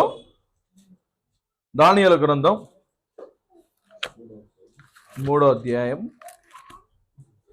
6వ వచనం. ఒక చిన్న మాట చదువుకొని మనం ముందుకెళ్ళి ముగించుకుందాం. 12వ వచనం చూడండి ఒకసారి. 12వ వచనం. రాజా 12వ వచనం చదవండి. రాజా తాము శద్రకు మేషకు అబేద్నెగోను లేదా 17 చదవండి, టైం లేదు కాబట్టి. మేము సేవిస్తున్న దేవుడు మండుచున్న వేడిమి గల ఈ అగ్నిగుండం నుండి మమ్మల్ని తప్పించి రక్షించుటకు సమర్థుడు, మరియు నీ వశమున పడకుండా ఆయన మమ్మల్ని రక్షించును. ఒకవేళ ఆయన రక్షించకపోయినా దేవుడే, ఆమేన్, హల్లెలూయా. రక్షించినా రక్షించకపోయినా రోగం పోతే పోని ఉంటుండని, హల్లెలూయా. దేవుడే. அவர்கள் வாலிபர்கள் சொல்கிறார்கள், எங்கள் தேவன் எங்களை விடுவிக்காமல் போனாலும் பரவாயில்லை. సమస్యలు ఉంటే ఉండని, పోతే పోని, எவ்வளவு பிரச்சனைகள் வந்தாலும் போனாலும் ஒண்ணும் பரவாயில்லை. ఆయనే దేవుడు, அவரேதான் தேவன். వర్తమానమే సత్యం. இந்த செய்திதான் ఏది ఏమన్నా కానీ அது யார் என்ன சொன்னாலும் ఆమేన్. వాళ్ళు అన్నారు, காப்பாடினா காப்பாடకపోయినా దేవుడే. அவர் காப்பாற்றினாலும் எங்களை விடுவிக்காமல் போனாலும் ఆయన సమర్థుడు. ஆமென். அவர்தான் தேவனா இருக்கிறார். విడిపించినా విడిపించకపోయినా ఆయన సమర్థుడు. அவர் விடுவிக்காமல் போனாலும் கூட அவர்தான் தேவன். రూతు నిర్ణయం తీసుకుంది. அந்த ரூத்து கூட நிர்ணயம் எடுத்துக்கொண்டார். నీ దేవుడే నా దేవుడు అన్నది. హల్లెలూయా. உன் தேவனே என் தேவன். ఓర్పైతే లోకంలో పరిగెత్తింది. அந்த ஓஃப்ரால் உலகத்தோடு கூட ஓடிவிட்டார். సమస్య వచ్చిన వెంటనే అత్తను విడిచిపెట్టి పారిపోయింది ఓర్ప. கஷ்டங்கள் வந்த உடனே அத்தைக்கு முத்து கொடுத்து கடந்து போய்விட்டார். అత్తను ముద్దు పెట్టుకొని వెళ్ళిపోయింది. அவர் முத்து கொடுத்து கடந்து போய்விட்டார். యూదా కూడా యేసును ముద్దు పెట్టుకొని వెళ్ళిపోయాడు. யூதாஸ் கூட இயேசுவை முத்தமிட்டு கடந்து போய்விட்டான். అయితే రూతు అలా లేదు. ஆனால் ரூத் அப்படி அல்ல. రూతు అతుక్కుంది. அந்த ரூத் தன்னுடைய மாமியை கட்டி பிடித்துக் கொண்டார். నీ దేవుడే నా దేవుడు, உன் தேவனே என் தேவன், ప్రజలే నా ప్రజలు, உன் ஜனங்களே என் ஜனங்கள். నువ్వు పాతి పెట్ట చోట నేను పాతి పెట్టబడతాను. நீ ఎங்கே நீ புதைக்கப்படுகிறாயோ నిన్ను నన్ను ఏది వేరు చేయలేదు. மரணம் தவறை நம்மை ஒன்றும் கூட விடுவிக்க ఈ వర్తమానంలో నుండి మరణం కూడా మనం వేరు చేయలేదు. இந்த செய்தி நிமித்தமாக மரணம் கூட நம்மை பிரிக்க ఓ முடியாது. ప్రవక్త నాడు షడ్రక్ మేషక్ అబేద్నెగోలో ఉన్న వర్తమానాన్ని కాల్చాలనుకున్నాడు రాజు. ஹல்லேலூயா. அந்த தீர்க்கதரிசி சொல்லுகிறார், அந்த ஷாத்ராக் மேஷக் அபேத்நேகோ செய்தி அவர்களுக்குள்ள இருக்கிறது, ஆகையால் அவர்களை எரித்து விட வேண்டும் என்று நினைத்தான். అయితే దహించే అగ్ని అందులో దిగి వచ్చింది. ஹல்லேலூயா. எரிகிறதான அக்கினி அவர்களுக்குள்ள இறங்கி வந்தது. ఈ వర్తమానాన్ని ఏది కాల్చలేదు. இந்த செய்தி எதுவுமே கூட அது ஒண்ணுமே செய்ய முடியாது. ఆమేన్, ఆమేన్, హల్లెలూయా, హల్లెలూయా. సరే, అయితే ఇప్పుడు రెబెకా బయలుదేరింది. இந்த ரெபெக்கா வெளியே வந்தாள். బయలుదేరింది, ఒంటెల మీద వెళ్తుంది, அவள் ஒட்டகத்தின் மீது பிரயாணம் செய்கிறாள். ప్రయాణం చేస్తుంది. அவள் பிரயாணம் செய்து கொண்டிருக்கிறாள். ఎక్కడ కలిసింది? எங்க போய் கடந்து போனாள்? చూడండి, ఆదికాండం 24వ అధ్యాయం 61వ వచనం. அங்கே ஆதியாகத்துக்கு மீண்டும் ஆகி வரலாம். 24வது அதிகாரம் 24:61. கொஞ்சம் త్వరగా. ரெபெக்காலும் அவள் வேலைக்காரர்களும் எழுந்து ஒட்டகங்கள் மேல் ஏறி அந்த மனிதனோடு கூட போனார்கள். ஊழியக்காரன் ரெபெக்காளை அழைத்து கொண்டு போனான். ஈசாக்கு தென்தேசத்துக்கு குடியிருந்தான். அப்பொழுது அவன் லகாய் ரோய் எனப்பட்ட துறவின் வழியாய் புறப்பட்டு வந்தான். 63వ వచనంలో ஈசாக்கு సాయంకాలం ఎప్పుడు వచ్చాడు ఆయన? సాయంకాలం వేళలో సాయంకాలం వేళలో వచ్చాడట. పొలంలో அவர் வயலுக்குள்ள வந்தார். పొలంలో ఉన్నాడట. அந்த 63வது வசனத்துல பாக்குறோம். சாயங்கால வேளையில 63ல வந்தார். తన ఇల్లు విడిచిపెట్టి அவர் அவருடைய வீடை விட்டு పొలంలోకి వచ్చాడు. அவர் எங்க வந்தார்? வயலுக்கு வந்தார்.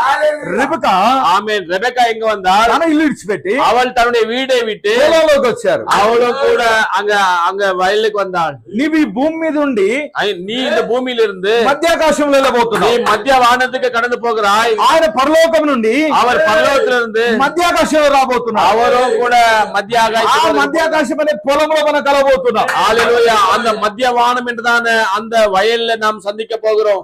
ఆమేన్ చెప్తారండి. ఏ పెళ్లి కుమారుడైనా డైరెక్ట్ అమ్మాయి ఇంటికి పోతాడు. పెళ్లికి ముందు எந்த ஒரு கல்யாணம் பையனாகிலும் கூட அந்த திருமணம் செய்து கொள்கிறதான வீட்டுக்கு நேரடியாக போவார். మధ్యలో ఉంటాడు. అప్పుడు ఎదుర్కొని తీసుకెళ్లాల. அவர் நடுவில் இருப்பார். அவர்களை கொண்டு வந்து அவர்களை பார்த்து கொண்டு போறாங்க வீட்டுக்கு. ప్రవక్త దీని గురించి అన్నాడు. ఈ వర్తమానంలో చెప్పాడు, మధ్యాకాశం అనే పొలంలో మనం ఆయనను కలుసుకుంటాం. நாம் செய்தியில வாசிக்கிறோம். நாம் மத்திய வானத்துல அந்த வயல்ல போய் சந்திக்க போகிறோம். அவரும் அங்க வரார், நாமும் அங்க கடந்து போகிறோம். మధ్యాకాశం అనే పొలం. హల్లెలూయా. அங்க நடுவானம் என்றதான அந்த வயலுக்குள்ள கடந்து போகிறோம். ఆదికాండం 24వ అధ్యాయంలో அந்த ஆதியாகமம் 24வது அதிகாரத்துல ఆరంభము నుండి ఎత్తబడేంత వరకు ఉంది. ஆனால் ஆதியாகமம் தேவன் சொல்லுகிறார் இங்க ஆரம்பத்துல இருந்து முடிவு வரைக்கும் முழுமையாக அந்த 24வது அதிகாரத்துல దాకా ఉంది. அது எல்லாமே எடுத்துக்கொள்ள போகிறதான அந்த 1000 வருஷ ஆட்சி வரைக்கும் ఇంకా అందులో నెరవేరేంది కూడా ఉంది. அது நிறைவேறினது கூட இருக்கிறது. మనం పోయి ఆయన కలుసుకునేది ఉంది. ஆனால் நாம் அவரை போய் சந்திக்கிறதே வருகிறோம். ఆమేన్. హల్లెలూయా చెప్దామా? సమయం లేదు కాబట్టి నేను త్వరగా దాటిపోతున్నాను.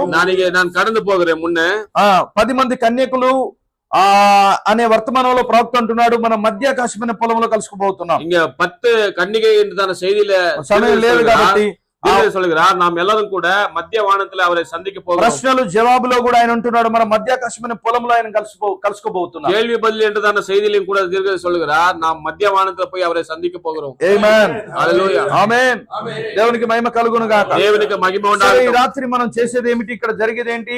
ஆனால் இந்த ராத்திரிக்கு என்ன செய்ய போகிறோம்? நாம் இங்க ప్రభు రాత్రి భోజనం. ஆனால் இங்க ராத்திரி భోజనం என்றதான పగల్ భోజనం வருகிறோம். పగల్ భోజనం కాదు. இது பகல் ஆசரிக்கிற భోజనం அல்ல. అందరూ బయట బల్లారాధన చేస్తున్నారు. ஆனால் அநேகர் வெளியில சொல்லுகிறார் பல்ல ஆராதனை என்று சொல்லி, இந்த மேஜ் ஆராதனை என்று சொல்லுகிறார். అది బైబిల్ ఆరాధన కాదు. ஆனால் அது பைபிள் இருக்கிறதான ஆராதனை அல்ல. అది బల్లారాధన. அது ஒரு அது மேஜ் ஆகாரம் என்று சொல்லப்படுகிறது. అయితే బైబిల్ సెలవిస్తుంది, ஆனால் வேதம் சொல்லுகிறது వారి భోజనపు బల్లలన్నీ వాంతికేస్తున్నాయి అన్నాడు ఆయన. ஆனால் அவருடைய எல்லா அந்த భోజన పీఠங்கள் எல்லாம் வாந்தினால అవి లేని చోటే లేదన్నది. హల్లెలూయా. அது வாந்தி இல்லாத இடமே இல்லை என்று சொல்லுது. అయితే మనది ఇప్పుడు బల్లారాధన కాదు. ஆனால் நாம் இன்றைக்கு மேஜ் ஆராதனை அல்ல, ప్రభు రాత్రి భోజనం. நாம் இன்றைக்கு கர்த்தருடைய ராத்திரி భోజనం என்று అందుకని ఇప్పుడు రాత్రి ఇక్కడ కూడుకున్నాం. ஆகையால இன்று ராத்திரியிலே நாம் கூடி வந்திருக்கிறோம். అబ్రహాము రాజులను సంహారం చేసి వస్తున్నాడు. அங்க அப்ரஹாம் ராஜாவை எல்லாரையும் தோற்கடித்து வருகிறார். మెల్కీసెదెకు ఆయన కలుసుకున్నాడు. அங்க மெல்கிசேதேக் சந்திக்கிறார். రాజులను జయించి వచ్చాడు. அங்க ராஜாவை அவர் ஜெயித்து வருகிறார். అప్పుడు రొట్టెను ద్రాక్ష రసంను అబ్రహాంకి ఇచ్చాడు ఆయన. அங்க ரொட்டியும் திராட்சை ரசத்தையும் கொடுக்கிறார். ఈ రోజు కూడా మనం కూడా జయించి రావాలి. ஆனால் நாமும் கூட இன்றைக்கு உலகத்தின் பாவங்களையும் ஜெயித்து வர வேண்டும். ఏం జయించాలి? எதை ஜெயிக்க வர வேண்டும்? అసలు మన శత్రువు ఎవరు? நம்முடைய சத்ரு யாரா இருக்கிறான்? మన శత్రువు మనమే. హల్లెలూయా. முதலாவதாக சாத்தான் அல்லங்க நம்முடைய சத்ரு. మనల్ని మనం జయించాలి. நம்முடைய சத்ரு நாமே தான். మన చూపులను జయించాలి. நம்முடைய பார்வை ஜெயிக்க வேண்டும். ఓ మన మాటలను జయించాలి. நம்முடைய பேச்சு ஜெயிக்க வேண்டும். మన పాపపు కోరికలను జయించాలి. நம்முடைய பாவ சுபாவங்கள் ஆசைகள் జీవితాన్ని జయించాలి. லோக பிரகாரமான உலக ஆசைகளை వాటన్నిటిని జయించి ఇక్కడికి రావాలి. அவர்கள் எல்லாவற்றையும் ஜெயித்து இங்க வர வேண்டும். అబ్రహాం అన్నిటిని జయించి వచ్చాడు. ஆபிரகாம் எல்லாவற்றையும் ஜெயித்து ఈ வந்தார். రోజు మనం కూడా అన్నిటిని జయించి రావాలి. நாமும் கூட இன்றைக்கு ஜெயித்து வர வேண்டும். నువ్వు జయించకుండా వచ్చి ఇందులో పాల్పొందడానికి వీల్లేదు. நீ ஜெயம் பெறாமல் இதுல வந்து நீ பங்கெடுக்க முடியாது. అయితే నీకు నువ్వు జయించలేవు. நீ உனக்காக நீ ஜெயிக்கவே முடியாது. జయించినట్టు సాయం చేయమని ఆయన అడగాలి. ஓ ஆண்டவரே எனக்கு உதவி செய்யும் என்று சொல்லி கேட்க வேண்டும். నీకు నువ్వు నిలబడలేవు. உனக்காக நீ நிற்க முடியாது. ఓ నన్ను నిలబెట్టు ప్రభువా అని అడగాలి. என்னை நிறுத்தும் ஆண்டவரே என்று சொல்லி கேட்க வேண்டும். ఒకవేళ ఇందులో నువ్వు పాల్పొందకపోతే, ஒருவேளை நீ இதுல பங்கெடுக்காமல் போனியனா, ఇదిగో నాతో నీకు సంబంధం లేదన్నాడు ఆయన. ஆனா ஆண்டவர் சொல்லுகிறார் என்னோடு கூட உனக்கு பங்கு இல்லை. ఖచ్చితంగా ఈ రాత్రి నీ జీవితాన్ని సరి చేసుకోవాలి. உன் வாழ்க்கையை சரி செய்து கொண்டு కన్నీటి ప్రార్థన చేయాలి. கண்ணீரோடு ஜெபித்து నీ తప్పిదములు ఒప్పుకోవాలి. உன்னுடைய தவறை ஒத்துக்கொண்டு ప్రభువా నన్ను క్షమించమని అడగాలి. ஆண்டவரே என்னை மன்னியும் என்று ఈ சொல்லி ప్రభురాత్రి భోజనంలో పాల్పొందాలి. ஓ இந்த ஆண்டவருடைய கர்த்தருடைய பந்தியில நாம் ఆయన வந்து శరీరమును பங்கெடுக்க తిని ఆయన రక్తమును తాగాలి. அவருடைய ரத்தத்தையும் மாம்சத்தையும் புசிக்க வேண்டும். వారు మాత్రమే నిత్య జీవమునకు ఇదిగో అర్హులని బైబిల్ సెలవిస్తుంది. அவர்கள் மட்டும்தான் கர்த்தருடைய அந்த ராஜ்யத்துக்கு பாத்திரவான்களாய் மாற்றுகிறார். అంతేకాదు, அது மாற்றமல்ல, ఆదికాండం 14:17 இங்க ஆதியாகமம் 14-17 வாசிக்கலாம். ఒక వాక్యం చూపించి నేను ముగిస్తాను. நான் இங்க ஒரு வார்த்தையை வாசிச்சு நம்ம முடிக்கலாம். 14-17 அவன் கெதர்லா கோமேரையும் அவனோடு இருந்த ராஜாக்களையும் முறியடித்து திரும்பி வருகிற போது சோதோமின் ராஜா புறப்பட்டு ராஜாவின் பள்ளத்தாக்கு என்னும் சாவே பள்ளத்தாக்கு மட்டும் அவனுக்கு எதிர்கொண்டு போனான். 14 ఓకే, అన్ని జయిస్తూ వస్తున్నాడా? அவர் எல்லாம் ஜெயித்து வந்தார். మనం కూడా ఏం చేయాలి? நாமும் என்ன செய்ய வேண்டும்? అన్ని జయించాలి. நாமும் கூட எல்லாவற்றையும் ஜெயிக்க வேண்டும். నిన్ను నువ్వు జయించుకుంటే నువ్వు గొప్పనివే. ஹல்லேலூயா. உன்னை நீ ஜெயித்தியானால் நிச்சயமாய் நீதான் பெரிய மனிதன். నువ్వు ఇంకెవరినో జయించడం కాదు. நீ வேறவர்களை ஜெயிப்பது அல்ல. నీ శరీరాన్ని నువ్వు జయిస్తే నువ్వు గొప్పడివే. நீ உன்னுடைய சரீரத்தை ஜெயித்தால் போதும். నీ ఆశలు జయిస్తే నువ్వు గొప్పడివే. హల్లెలూయా. అది జయించాలి. அது ஜெயிக்க வேண்டும். శరీరాశ, నేత్రాశ, జీవపడంబం. ஹல்லேலூயா. கண்ணினுடைய ஆசை, இந்த சரீரத்து மாம்சத்துடைய இச்சைகள், இது எல்லாத்தையும் கூட ஜீவத்தினுடைய பெருமை, இது எல்லாத்தையும் ஜெயிக்க வேண்டும் நாம். ఆమేన్. 18వ వచనం, మరియు షాలెం రాజు అయిన మెల్కీసెదెకు రొట్టెను ద్రాక్షరసం తీసుకొని వచ్చెను. அங்க అతడు సర్వోన్నతుడగు దేవునికి యాజకుడు. 18వ వచనం, அன்றைய உன்னதமான தேவனுடைய ஆசாரியமாய் இருந்த சாலோமின் ராஜாவாகிய மெல்கிசேதேக்கு அப்பமும் திராட்சரசமும் கொண்டு வந்து 20వ వచనం, నీ శత్రువులు నీకు అప్పగించి సర్వోన్నతుడగు దేవుడు స్తుతించబడును గాక నీవు చెప్పెను. உன் சத்துருக்களை உன் கையில ஒப்பு கொடுத்து உன்னதமான தேவனுக்கு ஸ்தோத்திரம் என்று சொன்னார். అప్పుడు అన్నిటిలో అతనికి 10వ వంతు ఇచ్చాను. ஆமென். ஹல்லேலூயா. அவர்கள் எல்லாவற்றிலும் கூட அவன் தசம பாகத்தை கொடுத்தான். ఇప్పుడు ఈ యొక్క రొట్టెను ద్రాక్షరసాన్ని తీసుకోవడానికి ముందు, இந்த ரொட்டியை திராட்சரசம் எடுப்பதற்கு முன்பதாக నీ 10వ వంతు దేవునికి ఇవ్వాలి. ஆனால் உடைய தசம பாகத்தை கர்த்தருக்கு நீ செலுத்த வேண்டும். అది బైబిల్ యొక్క సిస్టమ్. அது வேதத்துடைய சரியான ஒரு முறை. అది ప్రవక్త చెప్పిన క్రమం. அது தீர்க்கதரிசி சொன்னதான ஒரு வழி.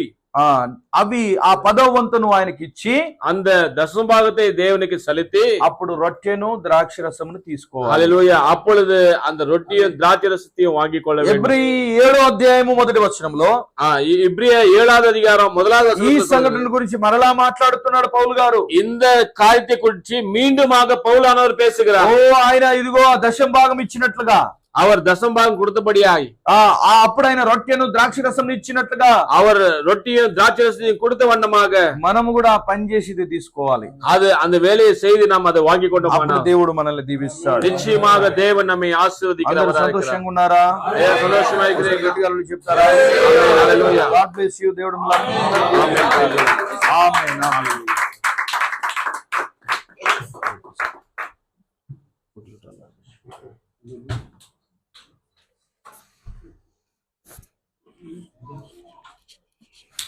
అట్లే కూర్చోండి.